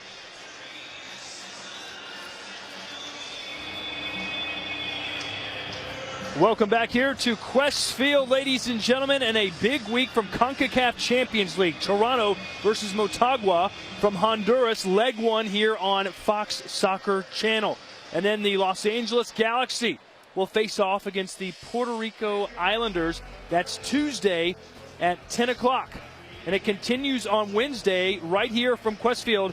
Seattle Sounders FC enter the CONCACAF Champions League for the first time. They'll face Metapan from El Salvador Wednesday, 10 p.m. Eastern, live. Unfortunately for the Sounders, that's the same night that the MLS All-Star game is being held in Houston versus Manchester United. Well, ladies and gentlemen, it has certainly been a very entertaining first half here from Qwest Field. The Seattle Sounders out to a 2-1 lead. And, Colorado had not given up a goal in the first 15 minutes all season long. They not only gave up 1 goal to Steve Zakawani, but then in the 17th minute gave up a second one. So a great start here for the Sounders. Let's show you what else has happened here around Major League Soccer. We jump into our scoreboard. I promise you we will. There it is. Thursday, Los Angeles and San Jose tied 2-2 thanks to Landon Donovan's last gasp goal. And on Saturday, Columbus blanked Houston. Salt Lake and Chivas split the points at Rio Tinto. Toronto and Dallas also finish 1-1. And how about these scores? Tottenham and Sporting Portugal 2-2. But look at this. New York Red Bulls beat Man City 2-1. And the Wizards beat Manchester United 2-1 as well. An amazing day for Major League Soccer. The Wizards did that with 10 men. Amazing day for this league. When we return, highlights from this first half, it's Seattle and Colorado. This is the Dick's Sporting Goods halftime report. This is the Dick's Sporting Goods halftime report. The Los Angeles Galaxy claim to be the best team in Major League Soccer. Let's see how they stack up against one of the great teams in the world. Real Madrid, bringing all their stars, by the way, will face the Galaxy in the Rose Bowl Saturday, August 7th. You can see it live in high definition right here on FSC. Welcome back to Qwest Field. Plenty of action in the first 45 minutes. Your score 2-1. Seattle will be very busy the next couple of weeks. In fact, this is the first of 5 games in 15 days for the Sounders. They want to get started on the right foot, and it appears they're doing just that. It didn't take them long to get started. Christopher Sullivan called it a dream start. Let's show you that dream start for the Seattle Sounders. In the first 10 minutes, it was all Seattle. They just missed an earlier opportunity, and then here comes Fredy Montero to Steve Zakawani. The second-year player gets his 6th goal. Oh, you can't see me, says Steve. But he would not be done by a long shot in the first 45, off the post, off Matt Pickens' head, and in the goal. But what a response. A classic counter-attacking response. Omar Cummings with one of the best goals he's scored in this league. Fantastic left-footed screamer. His 5th of the year. Let's take another look at it. We have to. That's probably your MLS goal of the week. But Seattle would come right back down. Sananiasi to Steve Zakawani. 2 goals in the first half for the Congo-born Zakuani. Blaise Kufo, the designated player, also born in the Congo. A quiet first 45 for him, but we'll see if he can make a little bit more noise in the second 45. Here's our first half statistics. Shots on goal, Colorado actually leading in that category. They had their opportunities. Let's see if they can put them away. Colorado with only one loss in their last 8 games, but a bunch of ties for the Rapids. They want a road win, and they want it here tonight. When we return, let's see if Seattle can get only their 6th win of the year. They're looking good so far, almost as good as that young man's haircut. This has been the Dick's Sporting Goods Halftime Report.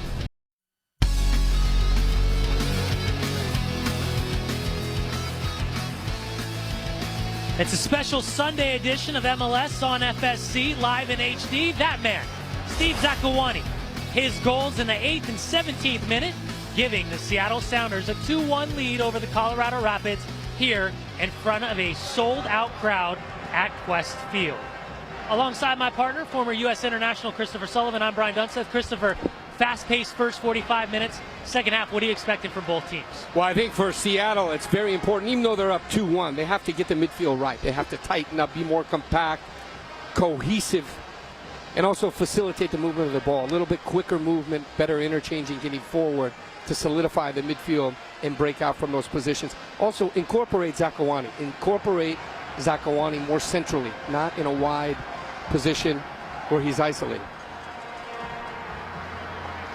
That man, Yadier Reyes, handing out only one yellow card, that in the 29th minute to James Riley. Just his 9th match in charge in Major League Soccer.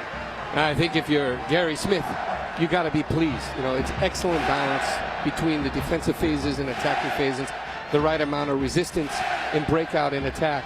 It could be a little quicker supporting the attack in the second half. But I think it was a good 45 minutes up against a very potent Seattle at home. You and I talked in the pregame show about the importance of that quote-unquote 6-point swing in conference play for Seattle. Yes. If they win tonight, they will draw level with the Colorado Rapids in the Western Conference. Cummings, his incredible speed, forcing Zach Scott to make tough decisions on that left-hand side in the first half. Patrick Ian. I think sometimes when Omar Cummings can break out with that type of speed and get forward, rather than look forward into one isolated player like Connor Casey, maybe you want to look back to the support of a player like Mastroeni and Laurentowicz and allow them to relay back around the other side. When you push with 4 and 5 players in the attack with better odds to go forward. We've seen the comfortability between Mastroeni and Laurentowicz in the first half.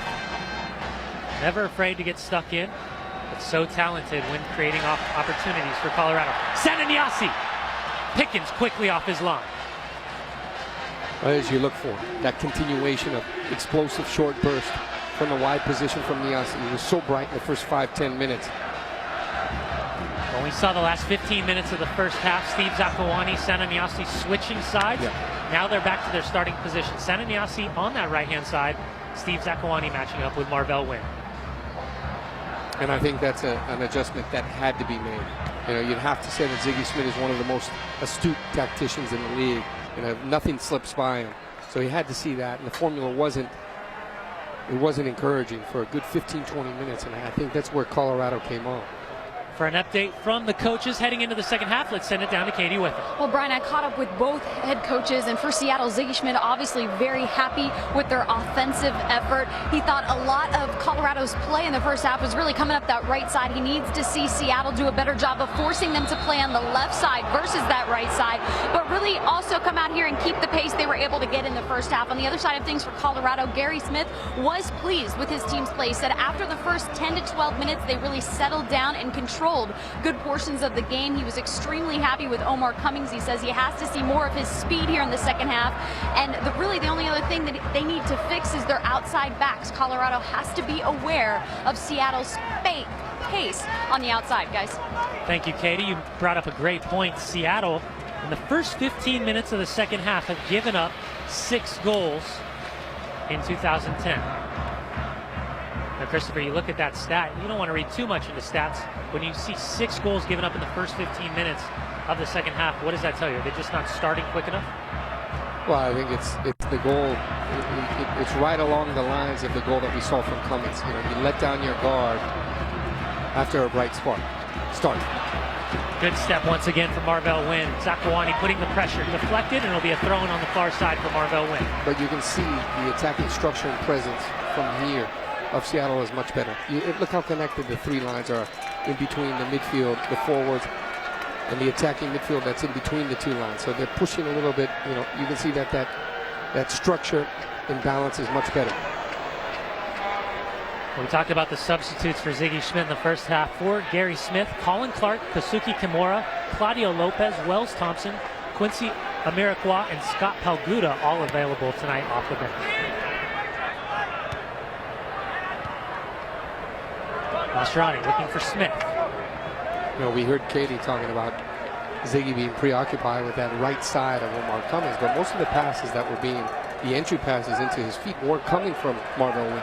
They're coming from Mascherani and Laurentowicz. So it was that squeezing of the field, trying to squeeze the midfield, the turning out, they're going up, forward, pulling back, and then finding Cummins. So it is very hard to block that when you're breaking and you want to squeeze. It's a double-edged sword.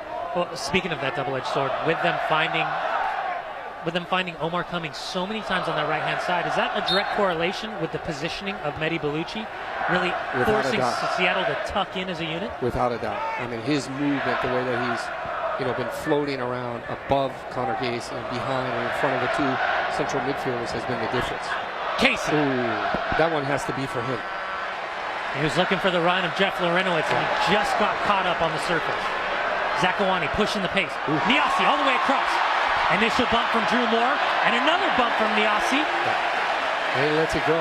This was a great, fabulous link-up from Zakuani into the feet in the open space and behind to Niasse.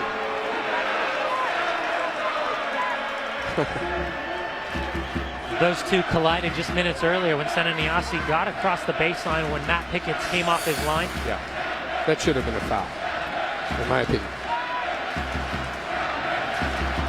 He's coming late, but both of them were bumping at that time. The ball initially flicked from Drew Moore. You can see Pickens. That's where he felt the ball stopped. Assistant referee on the near side signaling it's a corner kick. Nate Sturgis now taking the corner kicks. Freddie Ljungberg not available once again for Seattle. Sturgis coming over from Real Salt Lake after initially being drafted by the LA Galaxy as part of that trade for Chris Klein alongside Robbie Finley. Sturgis, top of the 6. Yeah. They go all the way out for a throw-in on the near side for Colorado. Yeah, I was keeping my eye on Ianni. I thought that he was going to be the big target, that Kufo at the near post would take 1 or 2 with him. But he never did really swing around that back door. We've had the opportunity to see Blaise Kufo for 52 minutes now, coming off 60 minutes against Glasgow Celtic. Freddie Montero just going wide right. When you look at Blaise Kufo, first off, what do you see, what do you like, and what does he bring to the dynamic of the Seattle Sounders? Well, I think that his timing from pulling back in the axe of the field, as we take a look here, he's just in between 3. He's got that target pinpoint at the far post a little wide. But you can see that he's a smart player. He's got awareness and sense, 360 around him, the players that are coming in behind. That's why Mehdi Bellucci is making the runs that he is. They're looking for the flick-on possibility. Obviously, you can see that he's not in his top form. That big burst is not quite there, so he's doing everything more cerebral. He's looking to play players in. The service hasn't been spectacular for him as well when he gets himself in wide positions. But you see that he's a smart player. Late flag as Sena Niasse pulls into an offsides position. And the other thing that I'd say, Brian, is that his presence to stay up top and occupy those 2 central defenders is so important, because that gives the freedom of players like Zakuani and Niasse and Montero to slash in behind and find that little space. Kufo, 35 years of age, played an important role for Switzerland at the 2010 World Cup. Appeared in all 3 matches, 1 win, 1 loss, 1 draw, did not get through to the round of 16. Akufo coming off an Eredivisie championship with Twente. 228 games, 114 goals. That's pretty impressive. I see right here, here's that midfield battle.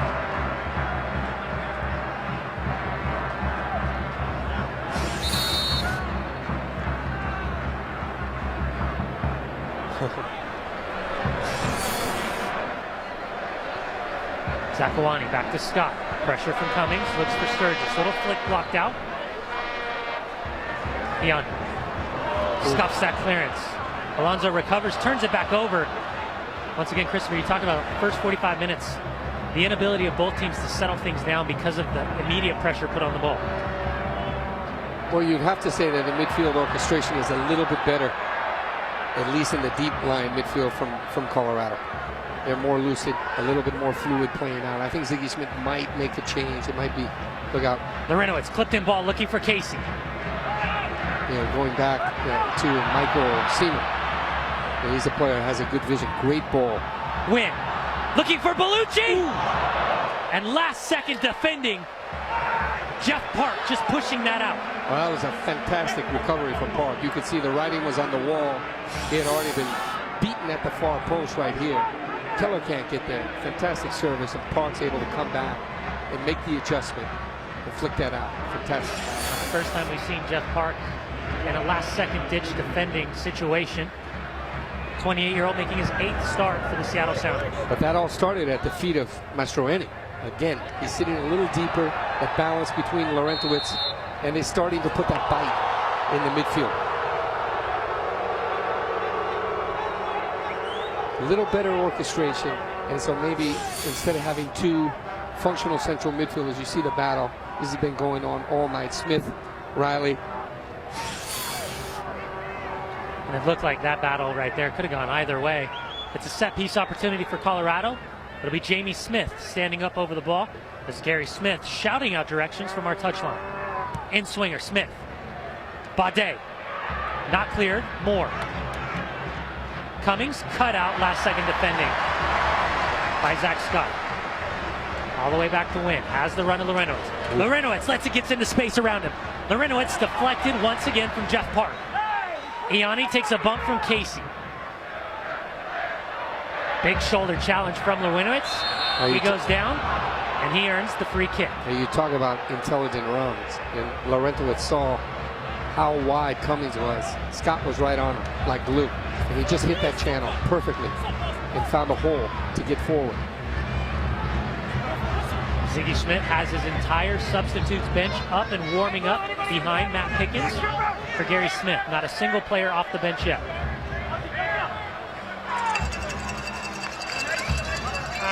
Smith, in swinger.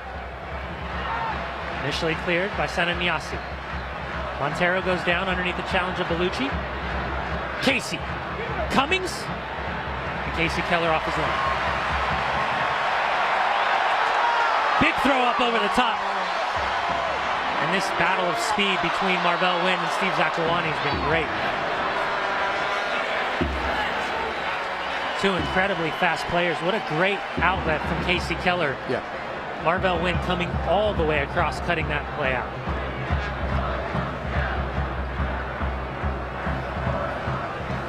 Julian Bade, the 31-year-old, making his 7th start. Bellucci.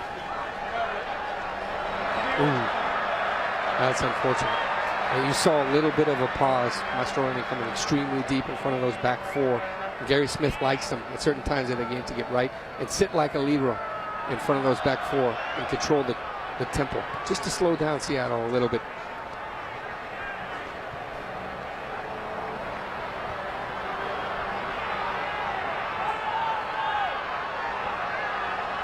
'58th minute here at Qwest Field in front of another sold-out crowd.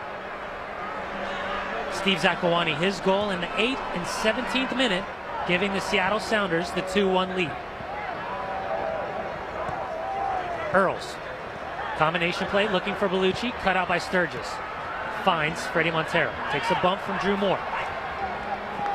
Ooh. Big swipe of the ankles by Jamie Smith, and he's going to go into the book. Yeah, without a doubt. You know, again, there's a little touch right here. He's just going to lift it right by the leg. And Smith comes in and chops his thighs. Good turnout right here. A little bit of a pivot, and then he floats and separates himself. Well, you know, when you commit to a challenge on Fredy Montero, he's got the agility and the ability, skill-wise, to get himself out of trouble. Right there, he earns the yellow card for Jamie Smith. And that wasn't even committing to a challenge. That was a late arrival, but he had seen what he was in front of him. It wasn't necessary. He was negatively pulling around. Riley looking for Kufo.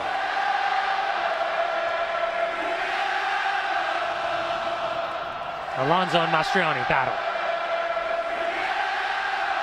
Ooh, Cummings. Talk about matchups. Great driven ball finds Casey. And Osvaldo Alonso recovers for Seattle. Quick outlet finds Montero. 3 versus 1. And finds Sananiasi. Drew Moore cuts it down. Great starting position for Moore. Yeah. And you see that the fans here appreciate the artistry from Montero. He's in between 3 of a pack. And he pulls the ball back and lifts and releases Niasi to invent. But still, the fluidity is not quite there in the midfield like we saw in the first 15 minutes from Ziggy Smith, Seattle. I think there has to be some type of change. I know he doesn't want to give up that defensive presence, but he needs someone that can control the midfield. And of course, obviously, that's where Freddie Ljungberg would play his part. Nate Jaquith, Roger Levesque, Tyrone Marshall, Tyson Wall, Miguel Montano, Mike Seaman. Yeah. Those last 2 players that could definitely provide some type of a spark off the bench. Jaquith, if Kufo gets a little tired and needs to come out, you might see Seaman, because he could probably move the ball with better precision and vision and quickness in transition.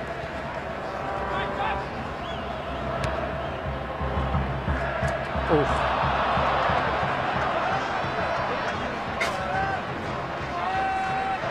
Marvell Wynn, overlapping run. Isolated with Scott. Has the run of Cummings to his right, elects to come inside. Shot! Ooh. And just to the left post. I love the way that Colorado breaks out. You know, from midfield, they have a certain cadence and tempo when they break out. They break with 4 and 5, and you get overlapping runs, and you get wide, broad movements into the width of the field. And always, Casey puts himself up top. And look at this, he separates apart, but Cummings came around him to open up that space and allow him to drag to his left. Well done. Solid run from the right back, Marvell Wynn. The 24-year-old making his 16th start, coming over from Toronto FC. Nick Labroca heading the opposite way. Cummings gets around Scott. Cummings inside the 18. Cummings deflected on the way in. Mastroeni, left foot.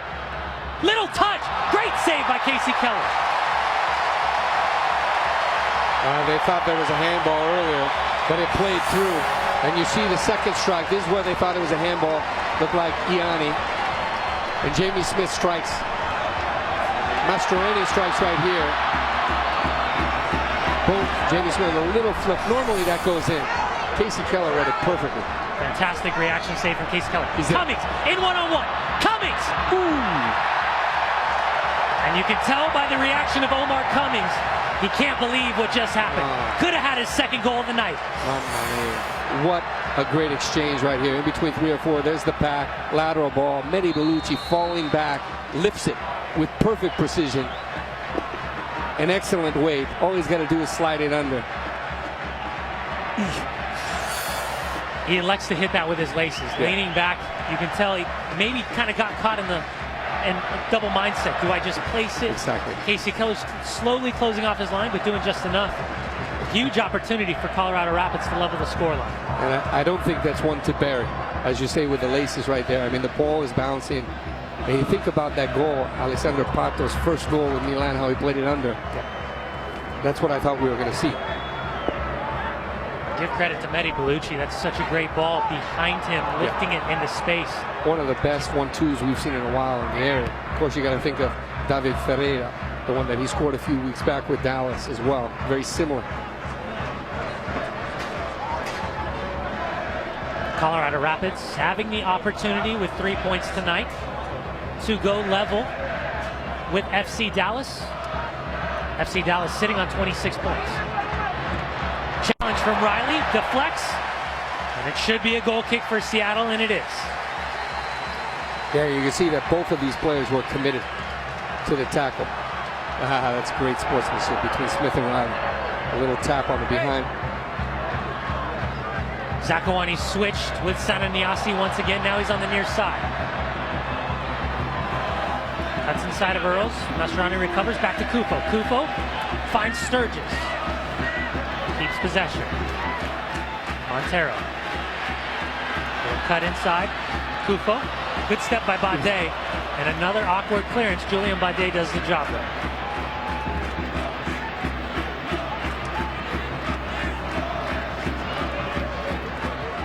Sturgis pressure from behind. Omar Cummings thought the whistle would be blown. Finds Lorenowitz. Looking for Casey. A little bit of a clipped heel. And Connor Casey was already in an offsides position. Yeah, he was looking for the foul. He stopped. He thought that he had been told in foul.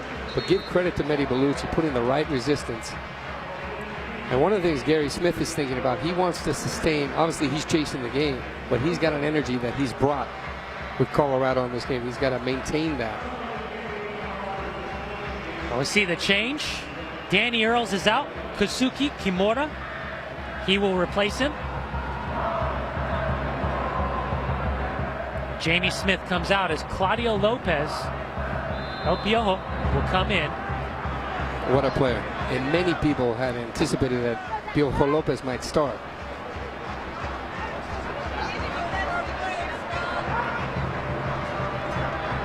Lopez signed by Colorado, heading into 2010 tonight, making his 5th appearance. Great time. Zakuani. Back to Montero. A little bit of a bump. Keeps possession from Lorenowitz. Beautiful. Riley. To the right side. Zakuani keeps it in play. Pressure from Kimura. Ball lifted up. And a good decision from Pickens to punch out of pressure. If you're ever going to make yourself big, that was the time for Kufo. And you see he just leaned back a little bit thinking he had the moment. I don't think he attacked it with the right vigor. But we're starting to see better fluidity in the midfield. They're relaying for Seattle. They're playing a little bit better, synchronizing and moving the ball more quickly going forward. Well, you take a look at this substitution. Danny Earls, Jamie Smith come off. Kazuki Kimura obviously is outside back for an outside back. But Claudio Lopez, how does he change the dynamic for Colorado? Well, first of all, Piojo Lopez is an ace up the sleeve for Gary Smith. And you can bring in this type of player. So much talent for Lopez. Montero looking for the near post. But and lately he comes into the late stages of a game. He not only makes that explosive impact in the game, but he comes to players right at their feet, grabs a hold of the ball, brings other players into the play. And that's what they need to energize the game. Well, Wednesday night, July 28th, CONCACAF Champions League preliminary round, first leg. It'll be here at Quest Field. Seattle Sounders versus Isidro Metapan. The El Salvadoran team will head up to Seattle, and it's a first-round challenge. Following the second leg on the road for Seattle, and another tough stretch of games. That CONCACAF Champions League preliminary first leg round will be 10 p.m. Eastern, and that'll be live here on Fox Soccer Channel.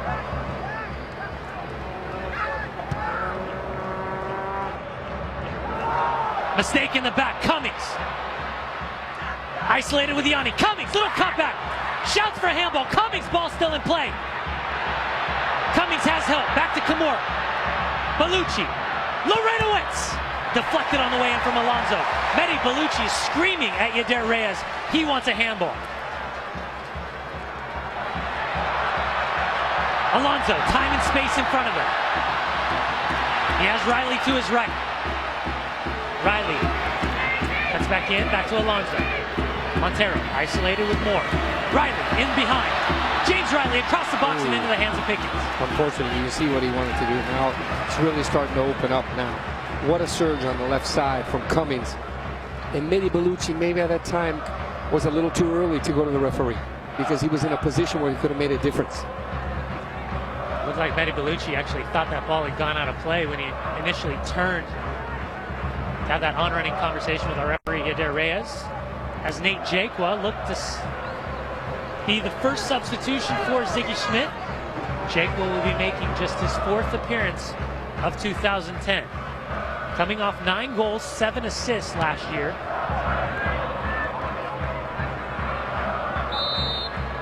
Still looking to regain full fitness. Quickly taken. Casey. Bellucci. Able to take a few touches, get his head up, has the run of Wynn. Back to Bellucci, has Larentowicz inside. You see that Bellucci has kicked it into another gear in the second half.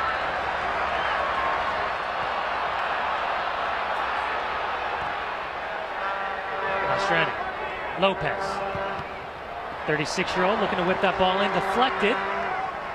Now Zakuani putting pressure on Lopez. Larentowicz, no one around him, gets his head up. Finds Bellucci. Bellucci has Marvell Wynn wide. Finds the feet of Wynn. Wynn versus Senanyasi. Good challenge. That ball rolls out, and it'll be a corner kick. You're starting to see that Colorado's getting that space in the midfield to operate. Mastroeni has that presence and vision to play out wide to Piojo Lopez, and they find Larentowicz, and they switch again over to the other side. Kufo gets a great applause, and this is like for like. Jakwa comes in so it doesn't disturb the formula and the presence of the midfield that Seattle has. Kufo, 60 minutes against Glasgow Celtic. Tonight, he goes 70. It'll be an in-swinger from Lopez. Lopez, top of the 6-yard box, deflected by Casey. That slight little touch up and over Casey Keller's goal.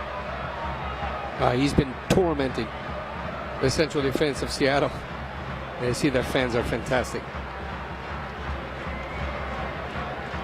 Broham in, leading the chance as Landis Wiley, our 4th official, having another conversation with Gary Smith and the Colorado bench. It's been ongoing. It hasn't been just Colorado.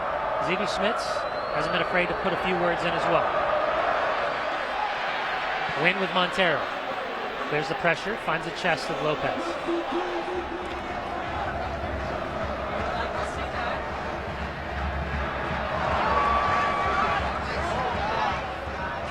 Moore.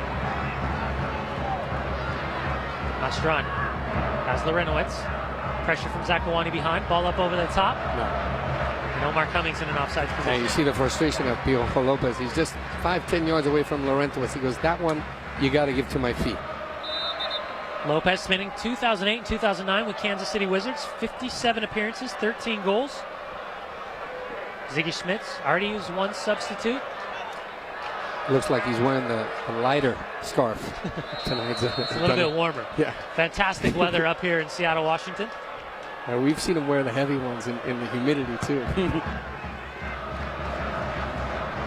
Jacob, good battle with Drew Moore. Bellucci steps up.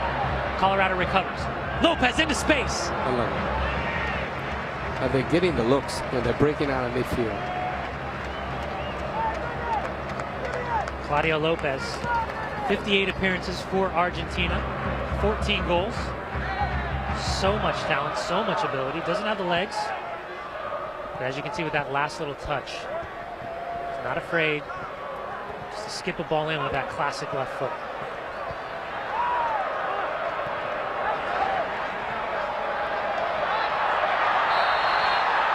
Casey recovers, and it's going to be a foul on the number 9.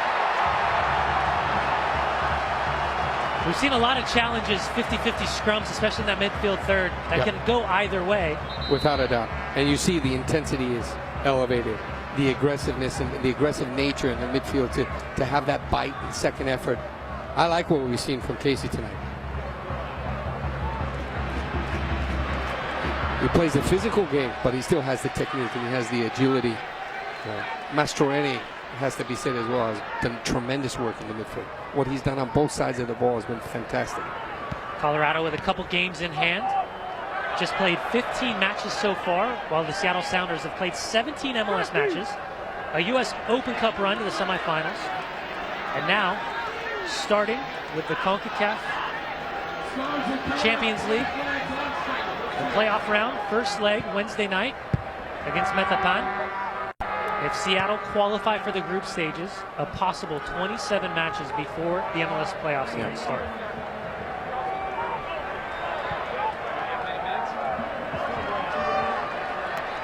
And to their credit, Chris Henderson and Ziggy Smith, they've done a good job putting together a good composition, a team that that blends talent. They're pretty deep as well. Well, obviously we know the situation. Freddie Ljungberg is not a part of the roster tonight, not a part of the team as of right now. Questions about the immediate future for the former Swedish international. At what point does it start to become an issue for Seattle, a distraction, if this situation isn't settled soon? Cummings from distance. Well, I think that they're past the distraction phase, to be honest. I think that they're past it.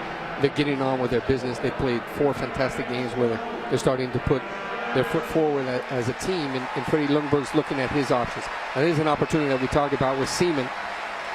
And he's a player that has good vision. Sturgis, I think, with that battle in the midfield, asserted himself well. And he made some good tackles, was able to release, ignite, and launch some good counterattacks. But now you have a player that's a little bit more fluid in the midfield with his passing and decision-making and thoughtfulness to put a premium on precision. The 21-year-old Michael Seaman, 27th overall pick out of Villanova, making his 5th appearance of 2010. Lopez. There's that left foot, lifted up, looking for Connor Casey, brought down with his chest. Has the run of Kazuki Kimura. Park forces him inside. Little clipped-in ball, finds Bellucci. Bellucci skips away initially from trouble. A little bit of a slip, then a bump, and a big clearance from Alonso. That was a gorgeous ball from Connor Casey. Everyone was reading the pattern where he was going to look at the second post to Cummings, and he's got that gentle.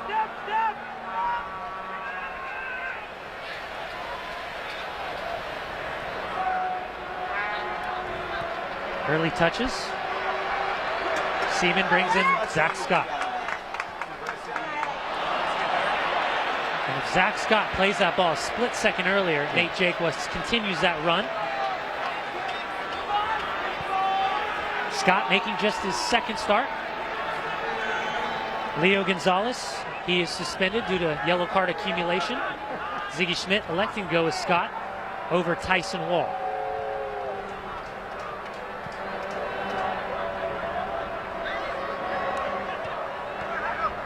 Montero. Niasi. All the way back to right back, James Riley. Searching ball, looking for Jaquo. Pressure from Baudet. Kimura. Bellucci. Great read by Bellucci.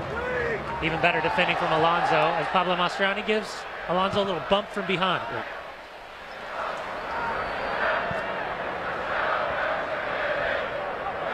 Montero recovers the ball, starts to dance around Kimura.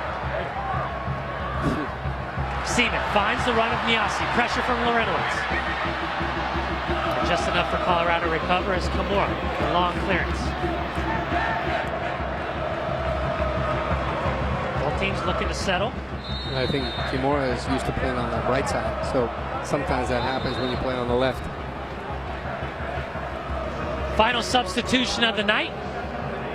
Quincy Amarikwa, making his 7th appearance since joining the team last year, playing for the San Jose Earthquakes.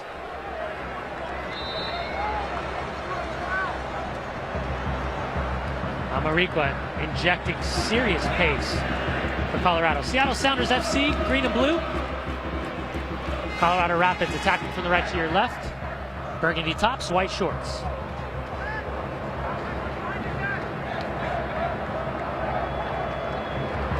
I think you'd have to say that Mehdi Bellucci had a good performance tonight. He put his touch on the game. He got forward. Some passes that were outstanding.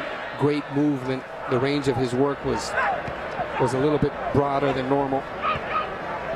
I'm surprised that he came out, actually, because I thought that he was building on something. He had a good chemistry with Cummings and Connor Casey. And the way that he floated in front of Laurentowicz, there he is right there, and Mastroeni was outstanding. Just still 27 years old, initially drafted with the 2nd overall pick in 06 by Real Salt Lake, and a trade that sent Kyle Beckerman to Real Salt Lake. Mehdi Bellucci coming to Colorado this year, 14 starts, 2 goals, 3 assists.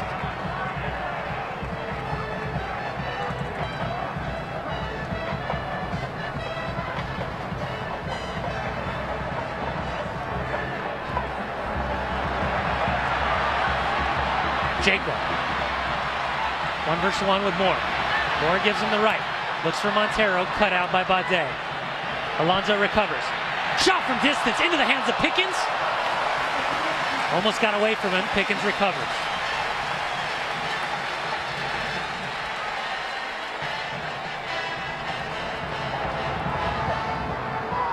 Gary Smith's substitutions going for the attack.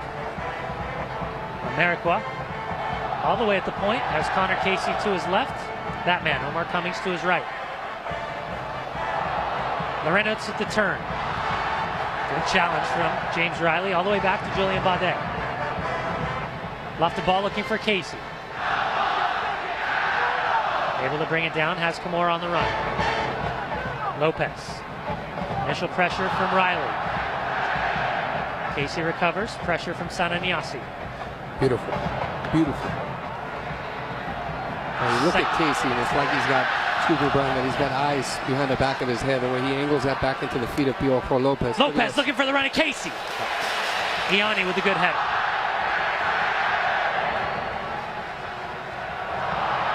Foul. Bump from Bade. Yeah. Freddie Montero earns the free kick.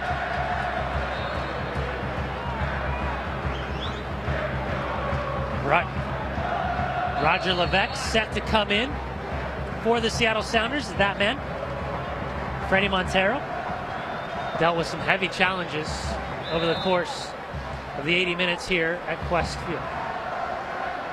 And I think one of the interesting things from the introduction of Quincy, who just came in there playing with 3 up top, a little bit more aggressive, but Piojo Lopez has found a good starting position, more central. Nice ball.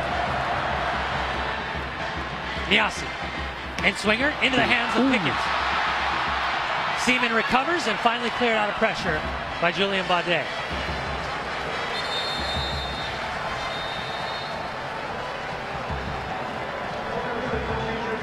That was a dangerous cross from Sananiasi. Sananiasi's night is over. Roger Levesque, he scored the winner in the 90th minute at RFK last week, 10 days ago. Levesque, his 11th appearance, his only goal this season. That was the game winner against DC United. Yeah, I think DC's been good to him, right? You did the match last year in the Open Cup where he scored as well. As of right now, Roger Levesque has a very strong goal-scoring record against DC United. That goal back then coming at the expense of DC,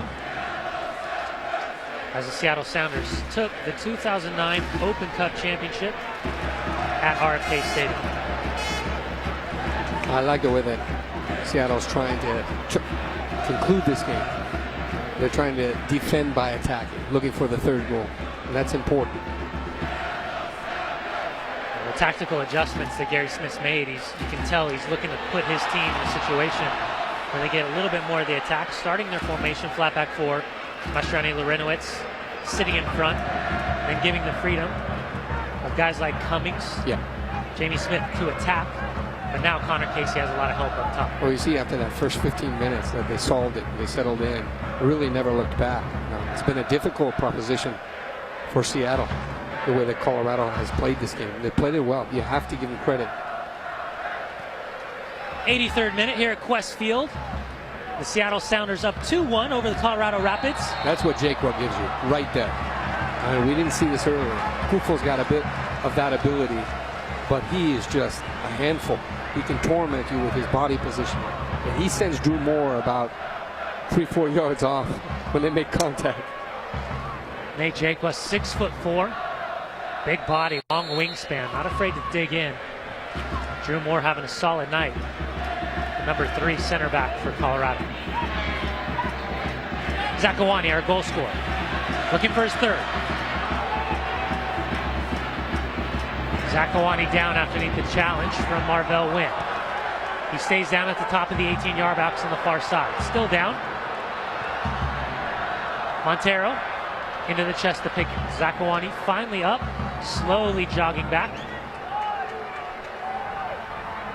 Bade Cummings, time and space, gets his head up, cuts inside, skips away from Alonso. Cummings looking from Amarikwa, and Amarikwa slipped.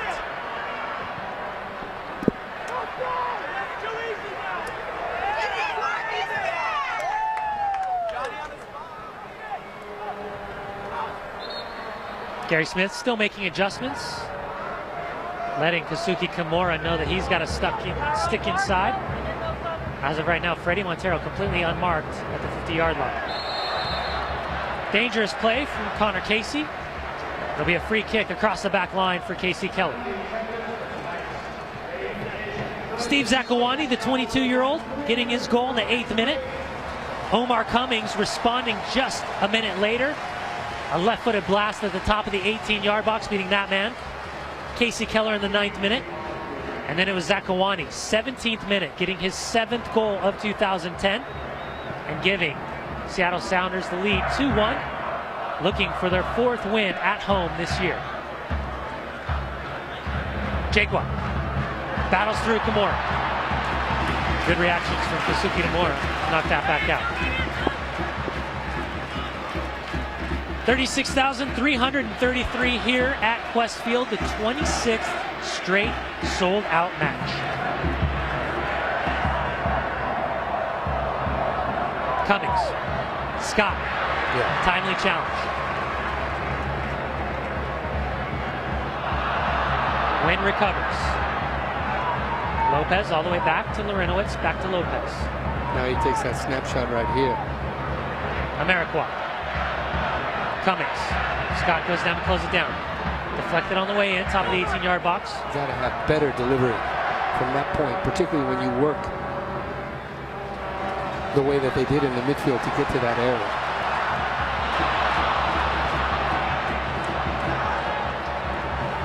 Jaqua leaving a little bit in for Drew Moore. Lopez. Again, you see Claudio is orchestrating from a deeper position. He's got Larentowicz right to his side. He can play him and play him right back in as he looks into the upper third. Cummings. Well read by Zach Scott. Finds Jaqua. Has Montero to his right. Mastroeni reading the build-up. Takes it away. I think it was a great introduction of Jaqua at the right time for Ziggy Schmidt. He's coming, you can see the impact immediately, holding up the ball, getting into good positions, fighting, winning, getting into the wide points. It's just that attacking presence to take that little pressure off the midfield. Excellent. Alonso. Zakawani, and he looked to be onside, but the assistant referee will bring it back. Zakawani could have had his third, you can tell. Keep an eye on this step. It's a very good step by Marvell Wynn at the top of your screen. And Kimura stays with him. There's the drag. And Ziggy says, get back, Zakawani, get back. Well, stick around for the post-game show. Todd Grisham, Christopher Sullivan, Katie Witham will bring you post-game interviews. Highlights from around the league. From the Barclays New York Challenge, Kansas City Wizards versus Manchester United. All those games being shown here live on Fox Soccer Channel. Bade. All the way across, finds Drew Moore. Static pressure from Seattle. Now Fredy Montero goes to put a little bit on Drew Moore. Bade. No real options, looking for Amarikwa. Finds his feet. Cummings. The run of Amarikwa. Amarikwa, a little cut inside. And great recovery from Osvaldo Alonso. Montero. Montero! Fredy Montero! And into the hands of Pickett.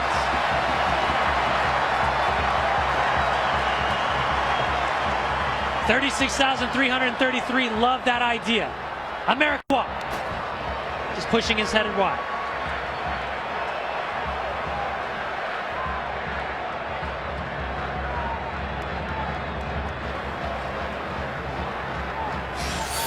Well, take another look at the ability. Fredy Montero picks up the ball from Drew Moore.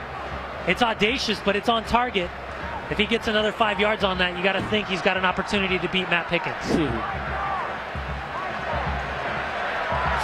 Just inside his own half. Fredy Montero, the 22-year-old, looking for his 7th goal. Right now sitting on 6 goals, 7 assists. Last season, 12 goals, 7 assists. after being named newcomer of the year for MLS. Cummings. His goal in the 9th minute. Drawing Colorado level before Zakuani gave Seattle the 2-1 lead in the 17th. Mastroeni. Bade. Bade chipped in ball in the box. Lopez. There's that commitment from Roger Levesque.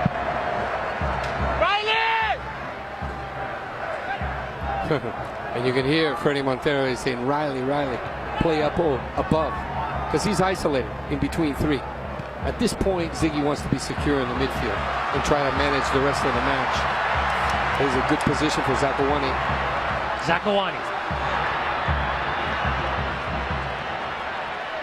Forcing Larentowicz and Bade to chase. Taking it to the corner, trying to kill as much time off the clock as possible. Colorado recovers.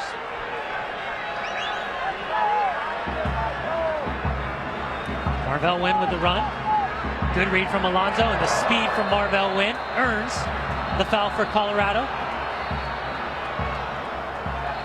Osvaldo Alonso will get his second yellow card of 2010. You see Marvell Wynn, as he's approaching the ball, he's got that other gear. He just turns it in right here, separates, arrives late. Good call. And you see that little left foot. He makes sure if he's going to get beat, he's going to kill it. 89th minute, 90th minute, you got to think it's smart tactical play. Well, the location was. Lopez in the box, looking for Casey.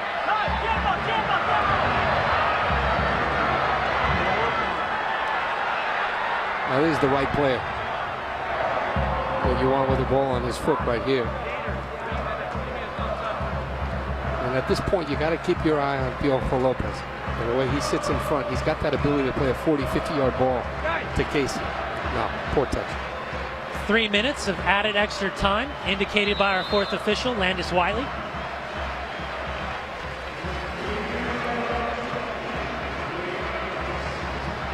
As Casey Keller now will take as much time as possible.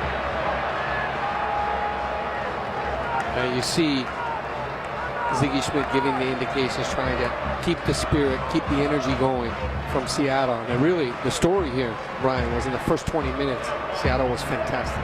2 great goals from Zakuani. But equally, Colorado came and responded. They played a very good game tonight. And Ziggy Schmidt might have very good reason to stay on his team. Yeah. Seattle Sounders have given up 8 goals in the final 15 minutes of matches. So dominant at home last season, this year. 3 wins, 4 losses, 2 draws. Heading into the match, had scored just 10, had given up 11 here at Westfield. And to be fair, I think that statistic, when you think about Seattle, the majority of the time they're chasing at the end of games, they're pushing so hard that you're always susceptible to counter and to take a goal.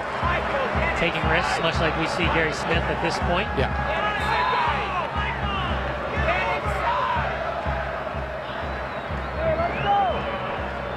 Here's Ziggy Schmidt screaming at the rookie Michael Seaman to get inside, tuck in, pick up those secondary balls. There he is. Montero deflected on the way in, and well read by Matt Pickens. Good strike.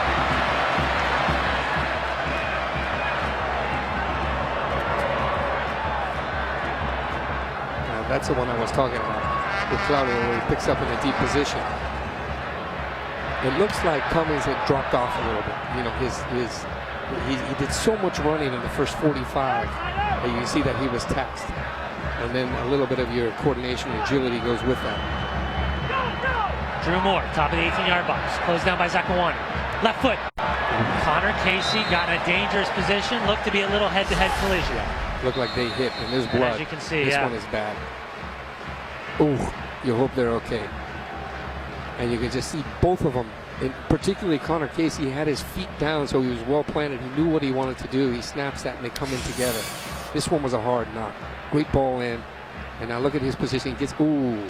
That's, you know, you hate to see an injury like that, and that is commitment from both players. Yeah. For Connor Casey, he's putting himself in an incredibly dangerous situation. Yeah. You can see he's committed front side of the right temple area, colliding with the back of the head of Patrick Ianni. This one's ugly, and you can see that Patrick Ianni's coming from the back. He leads with his with his elbow and arrives late and comes through.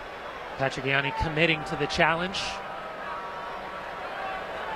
Connor Casey, 7 goals, 3 assists in 15 matches. Coming off of 2009 where he had 16 goals.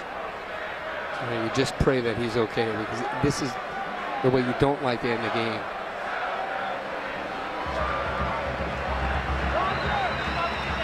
For Gary Smith, an opportunity tonight with 3 points. Colorado would have been level with FC Dallas. FC Dallas sitting on You see that right there? He's 26 points. Little gash right on his forehead. You get a good look at it.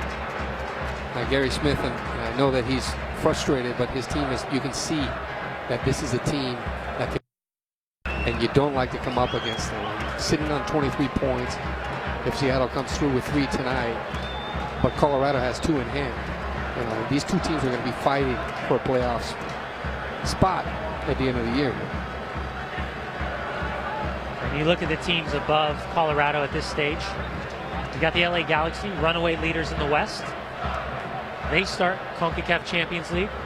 That'll be televised here Tuesday night on Fox Soccer Channel. Their opponent, Puerto Rico Islanders. Big game. Real Salt Lake in the group stages. Well, they'll start with Arabe Unido in just 2.5 weeks' time at home at Rio Tinto Stadium.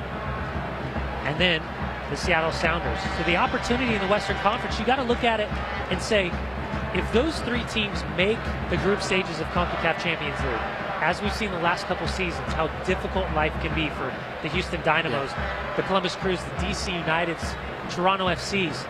You got to think FC Dallas, Colorado, San Jose have the opportunity to start digging out some serious points as this starts to head into the playoffs. FC Dallas and San Jose, and you see that they have to pull them off, because even though they put that bandage there, it was still bleeding. It was still dripping down. They just have to be encouraged that he's still walking. What a trooper. 28-year-old starting his professional career after leaving the University of Portland with Borussia Dortmund. Then at Mainz. 20 appearances for the U.S. national team. 2 huge goals during qualifying. Was not a part of the initial 30-man roster for Bob Bradley.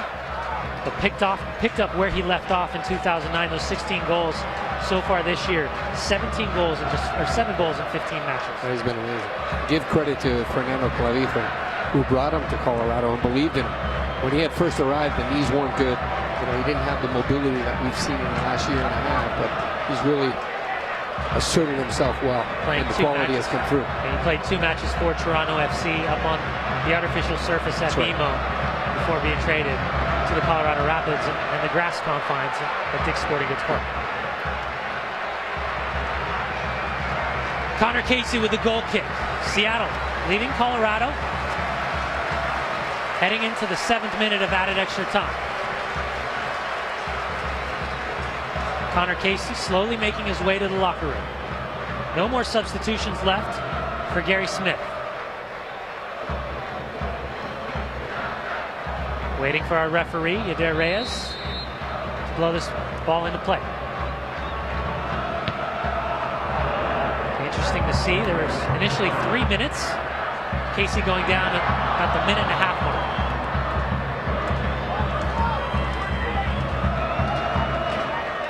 You talk about the teams in CONCACAF Champions League. Of those 4, you'd have to say that LA maybe has the deepest roster, where they can play young players like Tristan Bowen, Michael Stevens, and then Chris Klein, Eddie Lewis, that can come and make an impact from the regular starting 11. So look for them to do well. 5 teams representing Major League Soccer's Toronto FC winning the Nutrilite Canadian Challenge. They'll face Motagua. Ball lifted up over the top. Finally cleared out of pressure. Jeff Park has been very solid in the back tonight. Yeah, yes. And he's had a handful, because they've been coming, and attacking.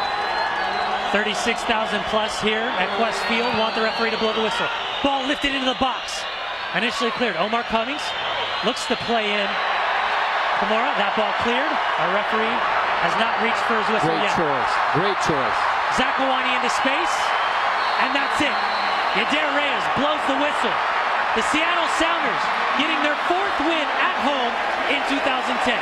Well, I think it was well-deserved. A big 3 points, and you see the elation from Casey Keller.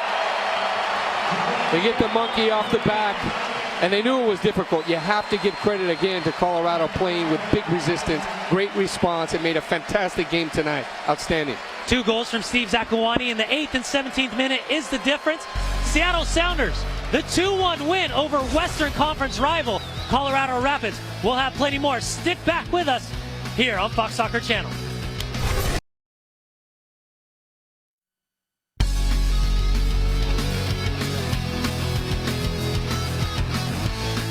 Tomorrow it's WPS action as the Atlanta Beat face off against FC Gold Pride. Actually, it's next Sunday.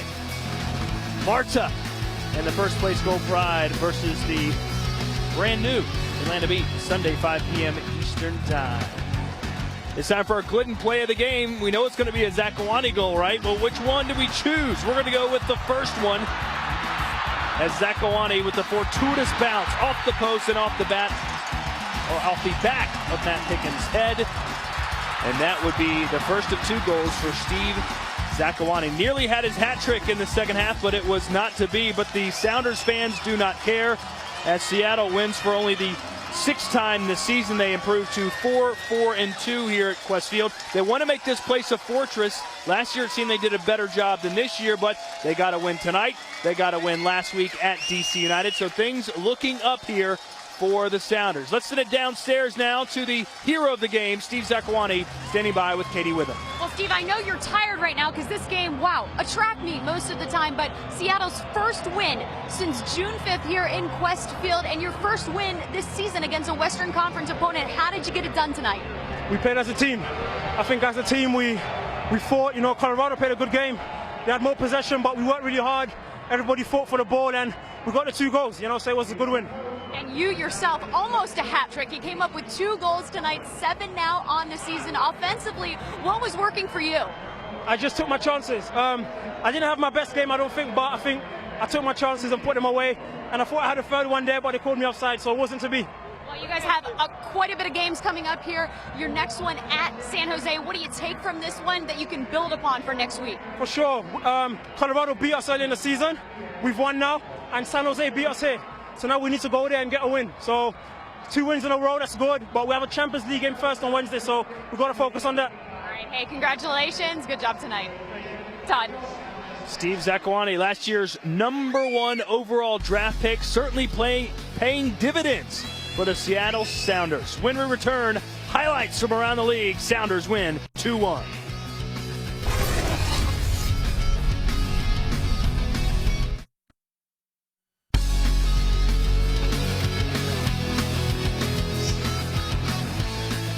I hope you're ready for it. It's Team USA Journey for Glory, featuring big-name stars such as Andy Gray, Warren Barton, Eric Winalda, Christopher Sullivan, Bruce Arena, Bob Bradley, Landon Donovan, Tim Howard, Jay Demerit, Josie Altidore, and Clint Dempsey. That's pretty much the who's who of soccer in this country. Saturday, August 7th, 9:30 p.m. Eastern Time. Welcome back here to Qwest Field. Another sellout crowd was able to root the home team on to a win. Only their 6th of the season. No Freddie Youngberg, no problem. He didn't go to the DC last week. Seattle won. He wasn't here tonight, and Seattle won. Christopher Sullivan, though, is here, former U.S. International. My name is Todd Grisham. Seattle looked very good, especially in the first half, and they did it with speed, and more speed. They did, and I like this game. I thought that it was a good, fast rhythm, a good tempo. Seattle was exceptionally well in the first 20 minutes.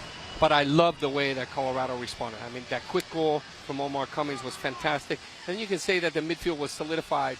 They not only gave resistance defensively, and they were compact, they were organized and disciplined, but the interchange in the movement, Bellucci was fantastic, Cummings was good, Connor Casey was outstanding, Mastroeni and Laurentowicz were very good. So it felt for a while that Seattle was chasing the game in the second half, even though they were up 2-1. And I like Ziggy Smith, the introductions that he made. He put in attacking elements. He solidified the midfield with a player who can pass and had the vision, and he was able to see out the game and manage a game that he knew against a very difficult opponent.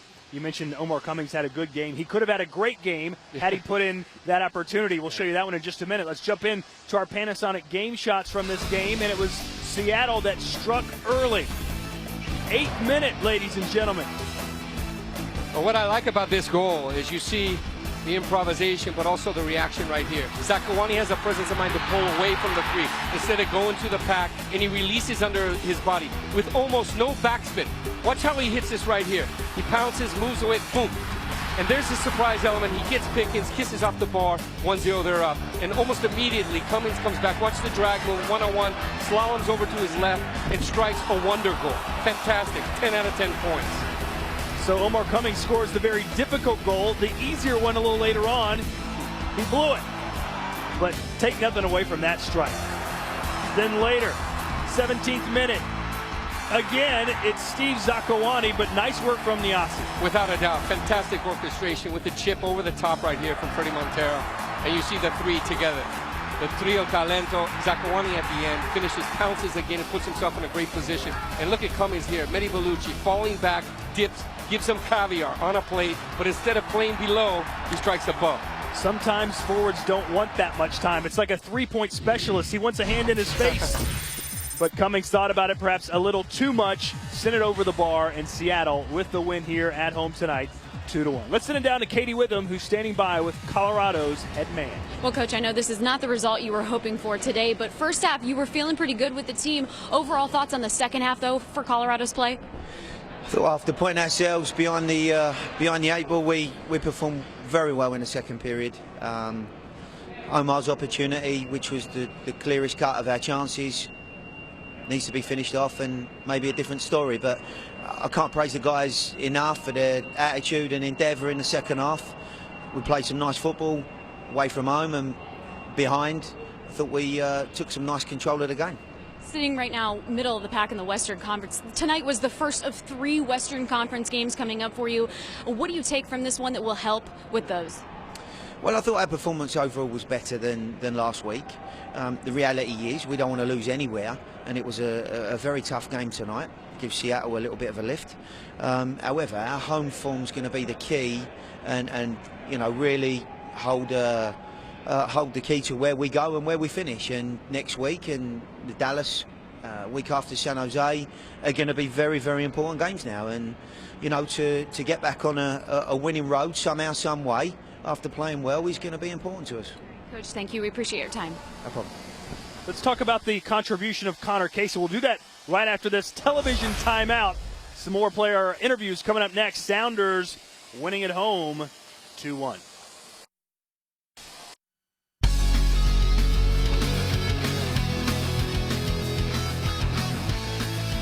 A beautiful day and a perfect night, especially when the home team wins. 2-1 your final score. A big game yet again from Casey Keller. He joins Katie Witham. Well, Casey, you pull out 3 points in tonight's game, and it was much of a track meet tonight. Offensively, Seattle took it to him the whole time. What do you feel like, though, the team did best out there? Well, it seems like, yeah, I think you hit it. I mean, I think our counterattack was great. I think Colorado is great going forward. They push a lot of bodies, to get into the attack, and that's going to leave spaces. And we've got good speed with Zakuani and Niasse, and we took advantage of that. And and Kufo and Montero linked up great together, and got those guys. And then they put in some quality crosses, and Steve was on the end of 2 of them. Well, Colorado did not quit, even at the very end. I know offensively they were coming at you guys. Just talk about your guys' defensive effort, and especially Jeff Park out there in front of you. Well, Jeff was tremendous, and I think the whole team effort, which was great. It's something that we hadn't quite done early on in the season, and you can really see that we're coming together as the team, and guys are fighting for one another. Montero's clearing balls on the top of the box in that last 10 minutes. That's stuff that we need. A great, brave challenge between Pat Ianni and Connor. I hope Connor's okay, but that's what it takes sometimes, to stick your head places you don't want to stick them if you want to win games, and we're doing that right now, and I'm excited. I think we're 1 point out of the playoffs now after the kind of the poor run of form we had. We're starting to turn things around, and we got a ways to go, but we're happy with where we're at right now. Congratulations on the win. Appreciate your time. Thank you. Big 3 points for us. Thank you. You're right, Casey. It was a big 3 points for you. Now we go to Barclays New York Challenge earlier today. You saw it right here on FSC. Tottenham versus Sporting Lisbon. And we pick it up in the first half, and it's Robbie Keane. And he scores. The Irish international puts Tottenham up 1-0. But Sporting would bounce back. Matty Fernandez. That's his nickname. Did you know that, Christopher? Yeah. As we look at one more time, Great Robbie play. Green. That's the way you finish, clinically. He was named the tournament MVP, by the way. Here's Matty. No, that's beautiful. Perfectly placed. It's tough to do that, kids, but do try it at home. One more look at it. Then Sporting would take the lead in the second half. Jaime Valdez beating the defender and scoring on the far post. Hit it low and hit it hard. That's exactly what he did. And it's 2-1. As a striker, that's exactly where you want to put it. Omar Cummings could take a lesson from that. But Tottenham wasn't done. Jonathan Obika receives a through ball from Robbie Keane, and ooh, gotta stop that one, don't you? Obika makes it 2-2, and that's the way it would finish. Tottenham win the Barclays New York Challenge because of goal differential over Sporting Lisbon. Sporting gave us some good football, though. Huh? They played great football. Absolutely. Speaking of playing great football, New York versus Man City, ladies and gentlemen. Makuba Kanji says he's learning every day in training from Henry and from Juan Pablo Angel. Gets the goal today to make it 1-0 New York. We've always liked this player, Christopher. Well, he's always been on your fantasy team, but you got to give credit to Dane Richards as well with that explosive acceleration. And then Thierry Henry. Could he get another goal in this tournament? Not quite, just pushing it wide. So it's 1-0 Red Bulls at the break. We move to the second now, and the Brazilian from Sao Paulo, it's Joe who receives the cross from Cunningham, and it's 1-1. Man City back in it. As we take a look at the replay. Yeah, and you can see this is important for Joe, for his confidence. He was so good when he played in Russia.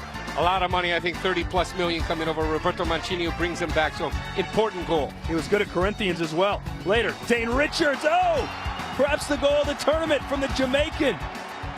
Not known for his long-distance shooting ability, but maybe earn a name after that effort. Fantastic strike. It's 2-1. Could Man City get one back and tie it? Here's Alex, sends it over the bar. The Liberian can't tuck it under. That's impressive, but not as impressive as this. Arrowhead Stadium, the largest crowd in Kansas City history to see a soccer game. It's the Wizards versus Manchester United, 11th minute. Davy Arnaud on the break, and he scores. A fantastic start for the boys in blue. Now you see as he's stretching, you almost think he's gone too far. But then he lifts the arm up just to freeze the keeper. Great slot. And then some controversy.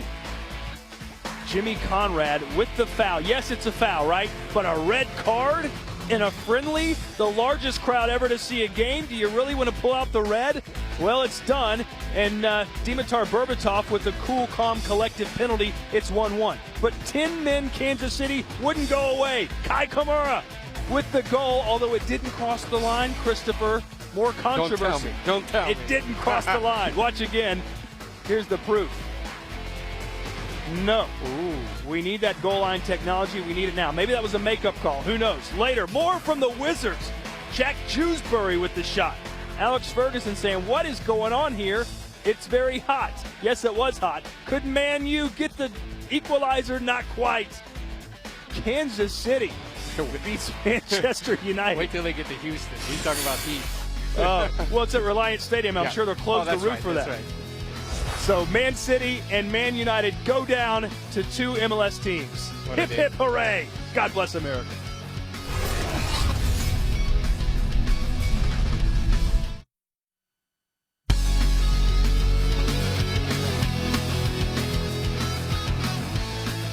It is a full moon, Christopher. Are you going to be howling later? We like that. Cuando la luna está llena, when it's full, crazy things happen. We saw that tonight on TV.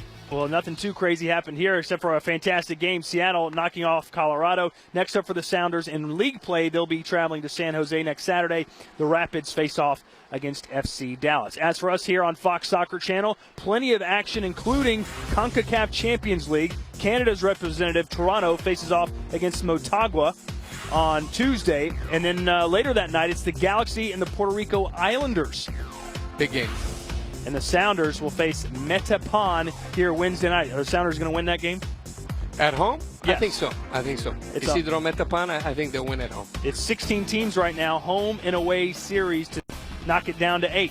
As for the Los Angeles Galaxy, well, after that midweek game, they'll face off against the Chicago Fire. Marco Papa and company trying to bounce back. They've struggled so far this season, but help is on the way. A new designated player. It's the Galaxy and the Fire next Sunday, 7 p.m. Eastern Time live. Yeah, you saw that Nery Castillo is there. Maybe he'll play in that first match. Nery Castillo, the designated player for Chicago, replacing their last DP, Cuauhtemoc Blanco. Well, thanks for joining us here in Seattle as the Sounders win at home. They're now 4-4-2 at Qwest Field.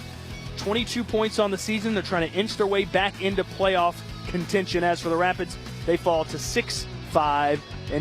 Thanks for joining us on this special Sunday edition of MLS. We'll see you next Sunday in Los Angeles as the Galaxy face the Fire. Sounders win 2-1 over the Rapids. Good night, everybody.